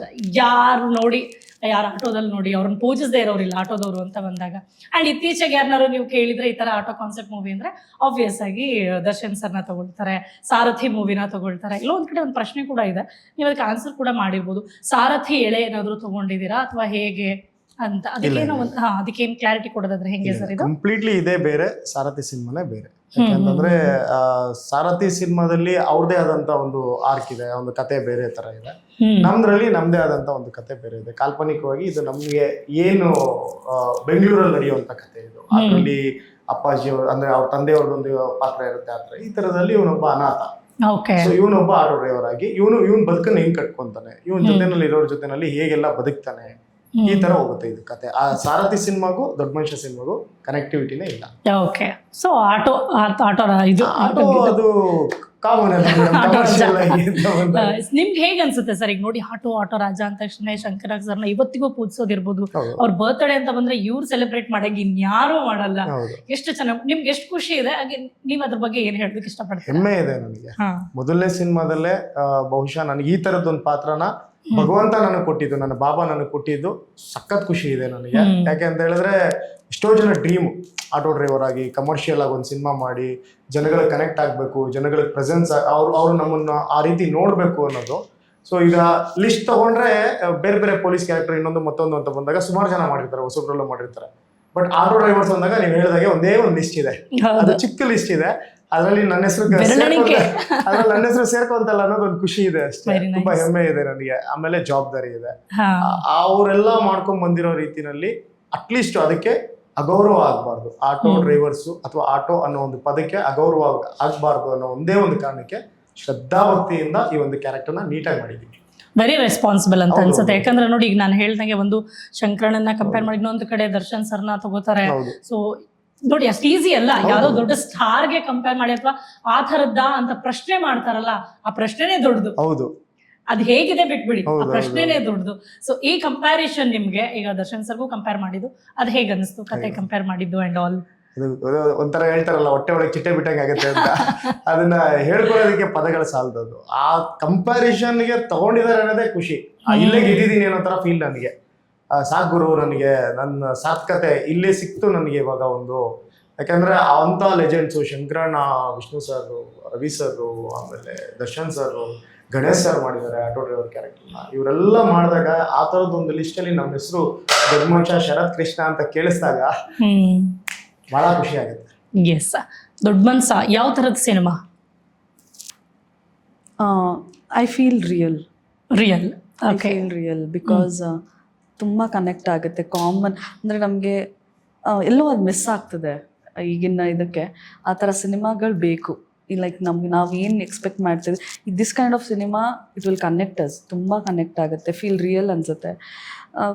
ಒಂಥರ ನಮ್ಮ ಕತೆ ಎಲ್ಲ ನಮ್ಮದು ಎಲ್ಲೋ ಒಂದು ಕಡೆ ಅಲ್ಲಿ ನಡೆದಿದೆ ಅಲ್ವಾ, ನಡೀತಿದೆ ಅಲ್ವಾ. ದಟ್ ಈಸ್ ವಾಟ್ ಎಲ್ಲರಲ್ಲೂ ಅದು ಬೇಕಾಗಿದೆ. I feel that is real. Okay. ದೊಡ್ಡ ಮನ್ಸದಲ್ಲಿ ಏನಾದರೂ ಒಂದು ಸ್ಪೆಷಲ್ ಥಿಂಗ್ ಇದೆ ಡೆಫಿನೆಟ್ ಆಗಿ ಅದಕ್ಕೋಸ್ಕರ ನೋಡಬೇಕು ಅನ್ನೋದಾದ್ರೆ ಏನು ರೀಸನ್? ಅದೇ ನೀವು ಹೇಳ್ದಂಗೆ ನಾನೇ ಲೈಫ್ ಅಲ್ಲಿ ಅಂದ್ರೆ ನಾವ್ ಎಲ್ಲೂ ರಿವೀಲ್ ಮಾಡ್ತಿಲ್ಲ ಎಲ್ಲ ಸಿನಿಮಾ ನೋಡ್ಲಿ ಅಂತ, ಬಟ್ ತುಂಬಾ ಸ್ಪೆಷಲ್ ಎಲಿಮೆಂಟ್ ಸಿನಿಮಾದ ಒಳಗಡೆ ಇದೆ. ಒಬ್ಬ ನಾರ್ಮಲ್ ಮ್ಯಾನ್, ಒಬ್ಬ ನಾರ್ಮಲ್ ಪರ್ಸನ್, ಆಟೋ ಡ್ರೈವರ್ ಆಗಿರ್ಬೋದು ಅಥವಾ ಯಾರಾದ್ರೂ ಆಗಿರ್ಬೋದು, ಒಬ್ಬ ನಾರ್ಮಲ್ ಸಾಮಾನ್ಯ ವ್ಯಕ್ತಿ ಒಂದು ಕನಸನ್ನ ಕಂಡಾಗ ಅದನ್ನ ನಾವು ಈಡೇರಿಸ್ಕೊಳ್ಳೋಕೆ ಏನೇನೆಲ್ಲ ಮಾಡ್ತಾನೆ, ಎಷ್ಟೇ ಕಷ್ಟಪಟ್ಟರು ಅದನ್ನ ಈಡೇರಿಸ್ಕೊಂತಾನೆ ಅನ್ನೋದೇ ನಮ್ಮ ಸ್ಟೋರಿ. ಸೊ ಅದನ್ನ ನಾವು ಆ ಎಲೆನ ಎಲ್ಲೂ ಬಿಚ್ಕೊಳಕ್ ಆಗಲ್ಲ. ಬಟ್ ಅದನ್ನ ಸಿನಿಮಾದೊಳಗೆ ನೋಡಿದಾಗ ಆ ಸ್ಪೆಷಲ್ ಎಲಿಮೆಂಟ್ ಅಂತೂ ಪ್ರತಿಯೊಬ್ಬರಿಗೂ ಕನೆಕ್ಟ್ ಆಗುತ್ತೆ. ಓಕೆ. ಎಸ್, ಈಗ ಶರತ್ ಕೃಷ್ಣ ಅವ್ರಿಗೆ ಪ್ರಶ್ನೆ ಹೆಂಗೆ ಅಂದರೆ, ದುಡ್ಡು ಮಾಡಬೇಕು ಅಂದರೆ ಈಗ ಸಿನಿಮಾ ಬರೋದಕ್ಕೆ ಯಾರೂ ಮನ್ಸು ಮಾಡಲ್ಲ. ಯಾಕಂದರೆ ಸಿನಿಮಾಗೆ ಬಂದರೆ ಲಾಸೇ ಅನ್ನೋ ಮಟ್ಟಕ್ಕೆ ಬಂದ್ಬಿಟ್ಟಿದೆ. We are in that stage, fact ನಾವು ನೋಡೋದಕ್ಕೆ ಹೋದರೆ. ಬಟ್ ಶರತ್ ಕೃಷ್ಣ ಅವರು ಈಗ ಇಷ್ಟು ದೊಡ್ಡ ಚಾಲೆಂಜ್ಗಳ ಮಧ್ಯೆ ಸಿನಿಮಾಗಳೇ ಓಡ್ತಿಲ್ಲ, ದೊಡ್ಡ ದೊಡ್ಡ ಸ್ಟಾರ್ ಸಿನಿಮಾಗಳೇ ಓಡುತ್ತಾ ಇಲ್ವಾ ಅಂತ ಲೆಕ್ಕಾಚಾರ ಹಾಕೋದೇ ಕಷ್ಟ ಆಗಿದೆ. ಈ ಮಧ್ಯೆ ನಿಮ್ಮ ಸಿನಿಮಾ ಬರ್ತಿದೆ. ಮೇನ್ ರೀಸನ್ ಏನು? ಒಂದು, ನಿಮಗೆ ಡೈರೆಕ್ಟರ್ ಆಗಿ ಬಂದಾಗ ನಾಳೆ ದಿನ ದೊಡ್ಡ ಸ್ಟಾರ್ಗೆ ನನಗೆ ಸಿನಿಮಾ ಹಿಟ್ ಆದರೆ ಅಥವಾ ಕಥೆ ಇಷ್ಟ ಆದರೆ ದೊಡ್ಡ ಸ್ಟಾರ್ ನಮಗೆ ಹೀರೋ ಆಗಿ ಬರ್ಬೋದು ನನ್ನ ಸಿನಿಮಾಗೆ, ನಾನೊಬ್ಬ ಡೈರೆಕ್ಟರ್ ಆಗಿ ಅನ್ನೋ ಕಾರಣನ, ಅಥವಾ ನೀವಿಲ್ಲಿ ಹೀರೋ ಆಗಿ ನಿರ್ದೇಶಕರಾಗಿ ಎರಡರಾಗೂ ಕೆಲಸ ಮಾಡಿದ್ರ ಹೀರೋಗೆ ಅವಕಾಶ ಸಿಗುತ್ತೆ ಅನ್ನೋ ಕಾರಣನ, ಅಥವಾ ಇದು ನಿಮ್ಮ ಪ್ಯಾಷನ್ ಮಾತ್ರ ಆಗಿತ್ತಾ? ಸಿನಿಮಾ ನಿಮ್ಮ ಪ್ಯಾಷನ್? 100% ಪ್ಯಾಷನ್. ಓಕೆ, ಅದ್ರಲ್ಲಿ ಡೌಟೇ ಇಲ್ಲ. ಆಮೇಲೆ ಆಕ್ಟರ್ ಆಗ್ಬೇಕು ಅಂತ ಬಂದಿದ್ದು ನಿಜ, ಹೌದು. ಅವಕಾಶಗಳು ಸಿಗದಿದ್ದಾಗ ಡೈರೆಕ್ಷನ್ ಕಲಿಬೇಕು ಅಂತ ಹೋಗಿ ಡೈರೆಕ್ಟರ್ ಆಗಿದ್ದು ನಿಜ, ಅದು ನಿಜ. ಬಟ್ ಯಾವುದೇ ರೀತಿಯಾದಂತ ಎಕ್ಸ್ಪೆಕ್ಟೇಷನ್ಸ್ ಇಲ್ಲ. ಓಕೆ, ನಾನು ಹೀರೋ ಆಗ್ಬಿಡ್ತೀನಿ, ಸ್ಟಾರ್ ಆಗ್ಬಿಡ್ತೀನಿ, ನನಗೆ ಸಾಕಷ್ಟು ಸಿನಿಮಾಗಳು ಬರುತ್ತೆ, ಡೈರೆಕ್ಟರ್ಗಳು ನಮ್ಮ ಮನೆ ಹತ್ರ ಹುಡ್ಕೊಂಡ್ ಬರ್ತಾರೆ, ಪ್ರೊಡ್ಯೂಸರ್ಸ್ ಬರ್ತಾರೆ, ಈ ತರದ ಯೋಚನೆಗಳಿಲ್ಲ. ಪ್ರಯತ್ನ ಪಡೋಣ, ಯಾಕೆ ಆಗ್ಬಾರ್ದು. ಸೊ ತುಂಬಾ ಎಕ್ಸಾಂಪಲ್ಸ್ ಸೆಟ್ ಮಾಡಿದ್ದಾರೆ. ವಿಜಯ್ ಸರ್ ಆಗಿರ್ಬೋದು, ವಿಜಯ್ ಸರ್ ಆಗಿರ್ಬೋದು, ಗಣೇಶ್ ಸರ್ ಆಗಿರ್ಬೋದು, ಇವನ್ ದರ್ಶನ್ ಸರ್ ಆಗಿರ್ಬೋದು, ಅವರೆಲ್ಲ ಕಷ್ಟಪಟ್ಟಿನೆಲ್ಲ ಬಂದಿದ್ದು. ಸೊ ಆ ಒಂದು ದಾರಿನಲ್ಲಿ ನಾವು ಹೋಗೋಣ ಅನ್ನೋದು ಒಂದು ಆಸೆ ಇದೆ. ಅದು ಮನುಷ್ಯ ಅಂದ್ಮೇಲೆ ಆಸೆ ಇರಲೇಬೇಕಲ್ಲ. ಆಮೇಲೆ ದೊಡ್ಡ ದೊಡ್ಡ ಸ್ಟಾರ್ಸ್ ಗಳಿಗೆ ಡೈರೆಕ್ಷನ್ ಮಾಡಬೇಕು ಅನ್ನೋ ತರ ಯೋಚನೆಗಳಂತೂ ಇಲ್ಲ. ಯಾಕಂತಂದ್ರೆ ಅವರೊಂದು ಒಂದು ಸೆಟ್ ಮಾಡಿ ಇಟ್ಟಿದ್ದಾರೆ. ಅದನ್ನ ನಾವು ಕ್ಯಾರಿ ಮಾಡಕ್ಕಾದ್ರೆ ಮಾತ್ರ ನಾವು ಅವ್ರನ್ನ ಇಟ್ಕೊಂಡು ಸಿನಿಮಾ ಮಾಡಕ್ಕಾಗತ್ತೆ. ಬಿಟ್ರೆ ಇವತ್ತಿನ ಪ್ರೆಸೆಂಟ್ ಸಿಚುವೇಶನ್ಗೆ ಕಷ್ಟ ಸಾಧ್ಯ. ಯಾಕೆಂತಂದ್ರೆ ಸುದೀಪ್ ಸರ್ ಆಗಿರ್ಬೋದು, ದರ್ಶನ್ ಸರ್ ಆಗಿರ್ಬೋದು, ವಿಜಯ್ ಸರ್ ಆಗಿರ್ಬೋದು, ಅಥವಾ ಶ್ರೀಮುರಳಿ ಸರ್ ಆಗಿರ್ಬೋದು, ಇವ್ರನ್ನೆಲ್ಲ ನಾವು ಇಟ್ಕೊಂಡು ಸಿನಿಮಾ ಮಾಡಬೇಕು ಅಂತಂದ್ರೆ ತುಂಬಾನೇ ಕಷ್ಟ ಇದೆ. ಅದನ್ನೆಲ್ಲ ಈಗಲೇ ನಾವು ಯೋಚನೆ ಮಾಡಬೇಕು ಆಗೋದಿಲ್ಲ. ನಮಗೆ ನಾವು ಸಿನಿಮಾ ಮಾಡ್ಕೊಂಡು ಹೋಗೋಣ ಸದ್ಯಕ್ಕೆ, ಅದರಲ್ಲೇ ಗೆಲ್ಬೋದಲ್ವಾ, ಅದರಲ್ಲೇ ಗೆದ್ಕೊಂಡು ಹೋಗೋಣ ಅನ್ನೋದು ಒಂದು ವಿಶ್ವಾಸ, ಬಿಟ್ರೆ ಬೇರೆ ಇನ್ನೇನಿಲ್ಲ. ಓಕೆ. ಸಿ, ಒಂದು ಸಿನಿಮಾ ಈಗ ನಿಲ್ತಾ ಇರೋದೇ ಮೌತ್ ಪಬ್ಲಿಸಿಟಿಯಿಂದ, ಕರೆಕ್ಟ್ ಅಲ್ವಾ? ಸೊ ಅದ್ರ ಬಗ್ಗೆ ನಿಮ್ಮ ಅಭಿಪ್ರಾಯ ಏನು? ಯಾಕಂದ್ರೆ ಒಂದು ಸಿನಿಮಾ ಬಗ್ಗೆ ಪಾಸಿಟಿವ್ ಆಗಿ ಮಾತಾಡ್ತಾರೆ, ಆ ಸಿನಿಮಾನ ಗೆಲ್ಲುತ್ತೆ. ಎಷ್ಟೋ ಸಿನಿಮಾ ಬಗ್ಗೆ ನೆಗೆಟಿವ್ ಆಗಿ ಮಾತಾಡ್ತಿದ್ರು ಆ ಸಿನಿಮಾ ನಿಂತ್ಕೊಂಡ್ಬಿಡುತ್ತೆ, ಥಿಯೇಟರ್ಲಿ ಗೆದ್ದು ಬಿಡುತ್ತೆ. ಸೊ ಈ ಮೌತ್ ಪಬ್ಲಿಸಿಟಿ ಬಗ್ಗೆ ನಿಮ್ಮ ಅಭಿಪ್ರಾಯ ಏನು? ನನಗನ್ಸುತ್ತೆ ಇದು ರಾಂಗ್ ಅನ್ಸುತ್ತೆ. ಓಕೆ, ಗೊತ್ತಿಲ್ಲ ಎಷ್ಟು ಯಾರು ಹೆಂಗ್ ತಗೊಂತಾರೆ ಅನ್ನೋದು ಗೊತ್ತಿಲ್ಲ. ನನ್ನ ಪ್ರಕಾರ ಇದು ರಾಂಗ್. ಯಾಕೆಂತಂದ್ರೆ ಮೌತ್ ಪಬ್ಲಿಸಿಟಿ ನಾನೇನು ಹೇಳಿದೆ ಅಂತ ನಿಮ್ ಟೇಸ್ಟ್ ನೀವು ಹಾಳು ಮಾಡ್ಕೊಳಕ್ಕಾಗಲ್ಲ. ಫಾರ್ ಎಕ್ಸಾಂಪಲ್, ಇವಾಗ ನಾವು 4 ಜನ ಇದೀವಿ, ನಾವು 4 ಜನನು ಹೋಗಿ ಹೋಟೆಲಲ್ಲಿ ಊಟ ಮಾಡ್ತೀವಿ ಅಂತಂದ್ರೆ ನಿಮ್ಗೆ ಚಿಕನ್ ಬಿರಿಯಾನಿ ಇಷ್ಟ ಆಗ್ಬೋದು, ಹ್ಮ್. ಇವ್ರಿಗೊಂದು ಐಟಮ್ ಇಷ್ಟ ಆಗುತ್ತೆ, ನನಗೊಂದು ಐಟಮ್ ಇಷ್ಟ ಆಗುತ್ತೆ. ಹಾಗಂತ ಅಂದ್ಬಿಟ್ಟು ಹೋಟ್ಲು ಚೆನ್ನಾಗಿಲ್ಲ ಅಂತ ಹೇಳಕ್ಕಾಗಲ್ಲ. ಯಾವ್ದೋ ಒಂದು ಐಟಮ್ ಚೆನ್ನಾಗಿಲ್ಲ, ಅದು ಒಬ್ಬೊಬ್ರಿಗೆ ಒಂದೊಂದು ಇಷ್ಟ ಆಗುತ್ತೆ. ಸೊ ಇಲ್ಲಿ ಒಂದು ಸಿನಿಮಾ ನೋಡಿ ನಿಮಗೆ ಯಾವ್ದೋ ಒಬ್ಬ ಹೀರೋ ಇಷ್ಟ ಆಗ್ಬೋದು, ಹೀರೋಯಿನ್ ಇಷ್ಟ ಆಗ್ಬೋದು, ಅಥವಾ ಸ್ಕ್ರೀನ್ ಪ್ಲೇ ಇಷ್ಟ ಆಗ್ಬೋದು. ಇವತ್ತು ಹೆಂಗಿದ್ದಾರೆ ಜನ ಅಂತ ಹೇಳಿದ್ರೆ ಪ್ರತಿಯೊಂದನ್ನು ಚೆಕ್ ಮಾಡಿ ಅವರೇ ರಿಸಲ್ಟ್ ಹೇಳ್ತಾರೆ. ಈ ಡಿಪಾರ್ಟ್ಮೆಂಟ್ ಅಲ್ಲಿ ಚೆನ್ನಾಗಿದೆ, ಈ ಡಿಪಾರ್ಟ್ಮೆಂಟ್ ಅಲ್ಲಿ ಚೆನ್ನಾಗಿದೆ ಅಂತ. ಸೊ ಯಾರಿಗೋ ಒಬ್ರಿಗೆ ಎಲ್ಲೋ ಒಂದ್ ಕಡೆ ಫಾರ್ ಎಕ್ಸಾಂಪಲ್ ಹೀರೋ ಇಷ್ಟ ಆಗಿಲ್ಲ, ಅವ್ರು ಹೋಗ್ಬಿಟ್ಟು ಸಿನಿಮಾ ಚೆನ್ನಾಗಿಲ್ಲ ಅಂದಿದ ತಕ್ಷಣ ಹೀರೋಯಿನ್ ಯಾಕೆ ಬಿಡ್ತೀರಾ? ನಿಮ್ಗೆ ಹೀರೋಯಿನ್ ಇಷ್ಟ ಆಗ್ಬೋದು, ನೀವು ಬಂದು ಸಿನಿಮಾ ನೋಡಿ ಹೀರೋಯಿನ್ ಇಷ್ಟ ಆಗ್ಬೋದು, ಇಲ್ಲಾಂದ್ರೆ ಸಿನಿಮಾ ಸ್ಕ್ರೀನ್ ಪ್ಲೇ ಇಷ್ಟ ಆಗ್ಬೋದು, ಓವರ್ ಆಲ್ ಸಿನಿಮಾದಲ್ಲಿ ಪರ್ಫಾರ್ಮೆನ್ಸ್ ಇಷ್ಟ ಆಗ್ಬೋದು, ಮ್ಯೂಸಿಕ್ ಇಷ್ಟ ಆಗ್ಬೋದು, ಸಾಂಗ್ಸ್ ಇಷ್ಟ ಆಗ್ಬೋದು. ಯಾವುದೋ ಒಬ್ರದ್ದು ಮಾತು ಕೇಳ್ಕೊಂಡು ಅವರ ಒಂದು ರಿವ್ಯೂಗೆ ನೀವು ಚಿಕಾನ್ ಆಗ್ಬಿಟ್ಟು ನಿಮ್ಮ ತನನ ನೀವು ಬಿಟ್ಕೊಡ್ಬೇಡಿ. ಸೊ ಈ ಮೌತ್ ಪಬ್ಲಿಸಿಟಿ ವರ್ಕ್ ಆಗದೆ ಹೀಗೆ. ಯಾರೋ ಒಬ್ರು ಒಂದ್ ಹೇಳೋದನ್ನ ಇನ್ನೊಬ್ರು ಅವ್ರ ತನ ಬಿಟ್ಬಿಟ್ಟು ಹೌದಾ ಮಗ ಚೆನ್ನಾಗಿಲ್ವೇನೋ, ಬೇಡ ನಿಮ್ಗೆ ಇಷ್ಟ ಆಗಿಲ್ಲ ಅಂದ್ರೆ ಅವ್ನ ಇಷ್ಟದ ಪ್ರಕಾರ ನೀವ್ ಯಾಕೆ ಬದುಕ್ತೀರಾ? ನೀವು ಒಂದ್ಸಲ ನೋಡಿ, ಇಷ್ಟ ಆಗ್ಲಿಲ್ವಾ ನೀವು ಡೈರೆಕ್ಟ್ ಆಗಿ ಹೇಳಿ. ಬಟ್ ಈಗ ಹಂಗಿಲ್ವಲ್ಲ ಸರ್, ಈಗ ಸಿನಿಮಾ ನೋಡಿ ಚೆನ್ನಾಗಿದೆ ಇಲ್ವಾ ತಿಳ್ಕೊಳ್ಳೋಣ ಅಂತ ಯಾರು ಇಲ್ಲ, ಕೇಳಿನೇ ಚೆನ್ನಾಗಿದೆ ಅನ್ನೋ ವಿಚಾರ ಕಿವಿಗೆ ಬಿದ್ರೇನೆ ಥಿಯೇಟರ್ಗೆ ಹೋಗೋದು. ಇಲ್ಲ ನಾವ್ ಕರ್ದ್ವಿ ನೀವು ಕರ್ದ್ವಿ ಅಂತ ಯಾರು ಇಲ್ಲ ದಟ್ಸ್ ವಾಟ್ ಮೇಡಮ್. ನಾನೇನ್ ಹೇಳ್ತಾ ಇದ್ದೀನಿ ಅಂತಂದ್ರೆ, ಯಾರೋ ಹೇಳಿದ್ರು ಅಂತ ನಿಮ್ಮ ತರ ನೀವು ಬಿಟ್ಕೊಳ್ಬೇಡಿ. ನಿಮಗೆ ಸಿನಿಮಾ ನೋಡೋ ಇಂಟ್ರೆಸ್ಟ್ ಇದೆಯಾ, ನೀವೇ ಹೋಗಿ ನೋಡಿ. ನಿಮಗೆ ಸಿನಿಮಾ ನೋಡೋ ಇಂಟ್ರೆಸ್ಟ್ ಇಲ್ಲ ಅಂದ್ರೆ ಬೇಡ, ನೀವು ಸಿನಿಮಾ ನೀವು ನೋಡ್ಲೇಬೇಡಿ. ನಾವು ಅವ್ರನ್ನ ಫೋರ್ಸು ಮಾಡೋಕ್ಕಾಗಲ್ಲ, ಅವ್ರನ್ನ ಕರ್ಕೊಂಡ್ಬಂದು ಥಿಯೇಟರ್ ಕೂರ್ಸಕ್ಕೂ ಆಗಲ್ಲ ನಾವು. ಸೊ ಸಿನಿಮಾ ನೋಡೋ ಇಂಟ್ರೆಸ್ಟ್ ಇದ್ದು ಇನ್ನೊಬ್ರು ರಿವ್ಯೂಸ್ ಕೇಳ್ಕೊಂಡು ಹಾಳಾಗ್ಬೇಡಿ. ಅವ್ರಿಗೆ ಇಷ್ಟ ಆಗದಿರೋದು ನಿಮ್ಗೆ ಇಷ್ಟ ಆಗ್ಬೋದು, ನಿಮ್ಗೆ ಇಷ್ಟ ಆಗದಿರೋದು ಇನ್ನೊಬ್ರಿಗೆ ಇಷ್ಟ ಯು ಡು ಫಾಲೋ ಸೇಮ್. ನೀವು ಅದನ್ನೇ ಮಾಡ್ತೀರಾ? 100%. ನಾನು ಸಿನಿಮಾ ನೋಡ್ತೀನಿ, ನನಗೆ ಇಷ್ಟ ಆಗ್ಲಿಲ್ವಾ ಖಂಡಿತವಾಗ್ಲೂ ಈ ಒಂದು ಡಿಪಾರ್ಟ್ಮೆಂಟ್ ಅಲ್ಲಿ ನನಗೆ ಇಷ್ಟ ಆಗಿಲ್ಲ ಅಂತ ನನ್ನಲ್ಲೇ ಇಟ್ಕೊಂತೀನಿ. ನನ್ನಲ್ಲೇ ಇಟ್ಕೊಂತೀನಿ ಬಿಟ್ರೆ ಬೇರೆಯವ್ರಿಗೆ ನೀನ್ ಸಿನಿಮಾ ನೋಡ್ಬೇಡ ಅಂತ ನಾನು ಎಲ್ಲೂ ಹೇಳಲ್ಲ. ಯಾವ ಸಿನಿಮಾನು ನೀನು ಹೋಗಿ ನೋಡ್ಬೇಡ ಅಂತ ಹೇಳೋದಿಲ್ಲ. ನನ್ಗೆ ಆ ರೈಟ್ಸ್ ಇಲ್ಲ. ಅದು ಅವ್ನ ಟೇಸ್ಟ್, ಅವ್ನು ನೋಡೋಕೆ ಇಷ್ಟ ಇದ್ರೆ ನೋಡ್ತಾನೆ, ನೋಡೋಕೆ ಇಷ್ಟ ಇಲ್ಲ ಅಂದ್ರೆ ಇಲ್ಲ. ಫಾರ್ ಎಕ್ಸಾಂಪಲ್ ಈಗ ಹೊಸ ಫೇಸಸ್, ಹೊಸ ಟೀಮ್ ಅಂತ ಬಂದಾಗ ಅದು ಪಾಸಿಟಿವ್ ಆಗು ನಿಂತ್ಕೋಬಹುದು, ನೆಗೆಟಿವ್ ಆಗು ನಿಂತ್ಕೋಬಹುದು. ಅಂದ್ರೆ ಅಭಿಪ್ರಾಯ ಹೇಗೆ ಬೇಕಾದ್ರೂ ಬರ್ಬೋದು ನಿಮ್ಮ ಸಿನಿಮಾ ಬಗ್ಗೆ. ಸೊ ಹೇಗೆ ತಗೊಳ್ತೀರಾ ಅದನ್ನ, ಪಾಸಿಟಿವ್ ಆರ್ ನೆಗೆಟಿವ್, ಹೇಗೆ ಅಕ್ಸೆಪ್ಟ್ ಮಾಡ್ತೀರಾ, ನೀವು ಹೇಗೆ ಮಾಡ್ತೀರಾ ಹೇಳಿ ಶಿಲ್ಪಾ? ಏನೇ ಇದ್ರೂ ಫಸ್ಟು ಐ ಫೀಲ್ ಲೈಕ್ ಜನ ಹೇಗೆ ತಗೊಂಡ್ರು ಅಲ್ಲಿ ಒಪಿನಿಯನ್ ವಿಲ್ ಬಿ ರೈಟ್, ಅದನ್ನ ರೆಸ್ಪೆಕ್ಟ್ ಮಾಡ್ತೀವಿ. ಸೊ ಅದ್ರ ಮುಂದೆ ನಾವು ವರ್ಕ್ ಮಾಡ್ತೀವಿ. ಆಸ್ ಆಫ್ ಸರ್ ಹೇಳಿದಾಗೆ ಬಿಫೋರ್, ಪಾಸಿಟಿವ್ ಆಗಲಿ ನೆಗೆಟಿವ್ ಆಗಲಿ, ಈಗ ಪಾಸಿಟಿವ್ ಆಯ್ತು ಅಂದ್ರೆ ನೆಕ್ಸ್ಟ್ ನಮ್ದು ರೆಸ್ಪಾನ್ಸಿಬಿಲಿಟಿ ಜಾಸ್ತಿ ಆಗುತ್ತೆ. Correct. So if it is kind of negative ಅಂದ್ರೆ ವರ್ಕ್ಶಾಪ್ ಜಾಸ್ತಿ ಆಗುತ್ತೆ. That's it. There is more than, ಅದಕ್ಕಿಂತ ಇನ್ನೇನು ಹೇಳಕ್ ಇಲ್ಲ. ನೀವೇನು ಹೇಳ್ತೀರಾ ಸರ್, ಹೇಗೆ ತಗೊಳ್ತೀರಾ? ತಗೊಳ್ಳೇಬೇಕು ಮೇಡಮ್. ಈಗ ಹೇಳಿದಾಗೆ ಮೆರೆಸಿದ್ರು ಮೆರೆಯೋದಕ್ಕೆ ರೆಡಿ ಇರಬೇಕು, ಇಳಿಸಿದ್ರು ಇಳಿಯೋದಕ್ಕೆ ರೆಡಿ ಇರಬೇಕು. ಅದ್ರಲ್ಲಿ ಆಪ್ಷನ್ ಇಲ್ಲ. ನಮ್ಗೆ ಇದೇ ಪಾಸಿಟಿವ್ ಆಗಿ ತಗೊಳ್ತೀರಾ? 100% ಡೌಟೇ ಇಲ್ಲ ಅದ್ರಲ್ಲಿ. ಇದೇ ಬೇಕು ಅದೇ ಬೇಕು ಅಂತ ಏನಿಲ್ಲ. ಬಟ್ ನಮಗೆ ಕಾನ್ಫಿಡೆನ್ಸ್ ಏನಂದ್ರೆ ನಾವು ಗೆಲ್ತೀವಿ ಅನ್ನೋದು. ಓಕೆ. ಸೊ ಈಗ ದೊಡ್ಡ ಮನ್ಸ ಅನ್ನೋ ಟೈಟಲ್ ಕೇಳಿದ ತಕ್ಷಣ ಯಾವ್ದೋ ದೊಡ್ಡ ಸ್ಟಾರ್ ಇರ್ಬೋದೇನೋ ಅಂತ ಫಾರ್ ಎಕ್ಸಾಂಪಲ್ ಅನ್ಸೋದು. ಈಗ ಟೈಟಲ್ಗಳಿಂದನೇ ಎಷ್ಟೋ ನೋಡಿ ಟೈಟಲ್ ಸೌಂಡ್ ಮಾಡ್ದಂಗೆ ಸಿನಿಮಾನೇ ಮಾಡಿರೋಲ್ವೇನೋ ಆ ಲೆವೆಲ್ ಮಾಡ್ದಂಗಿದೆ.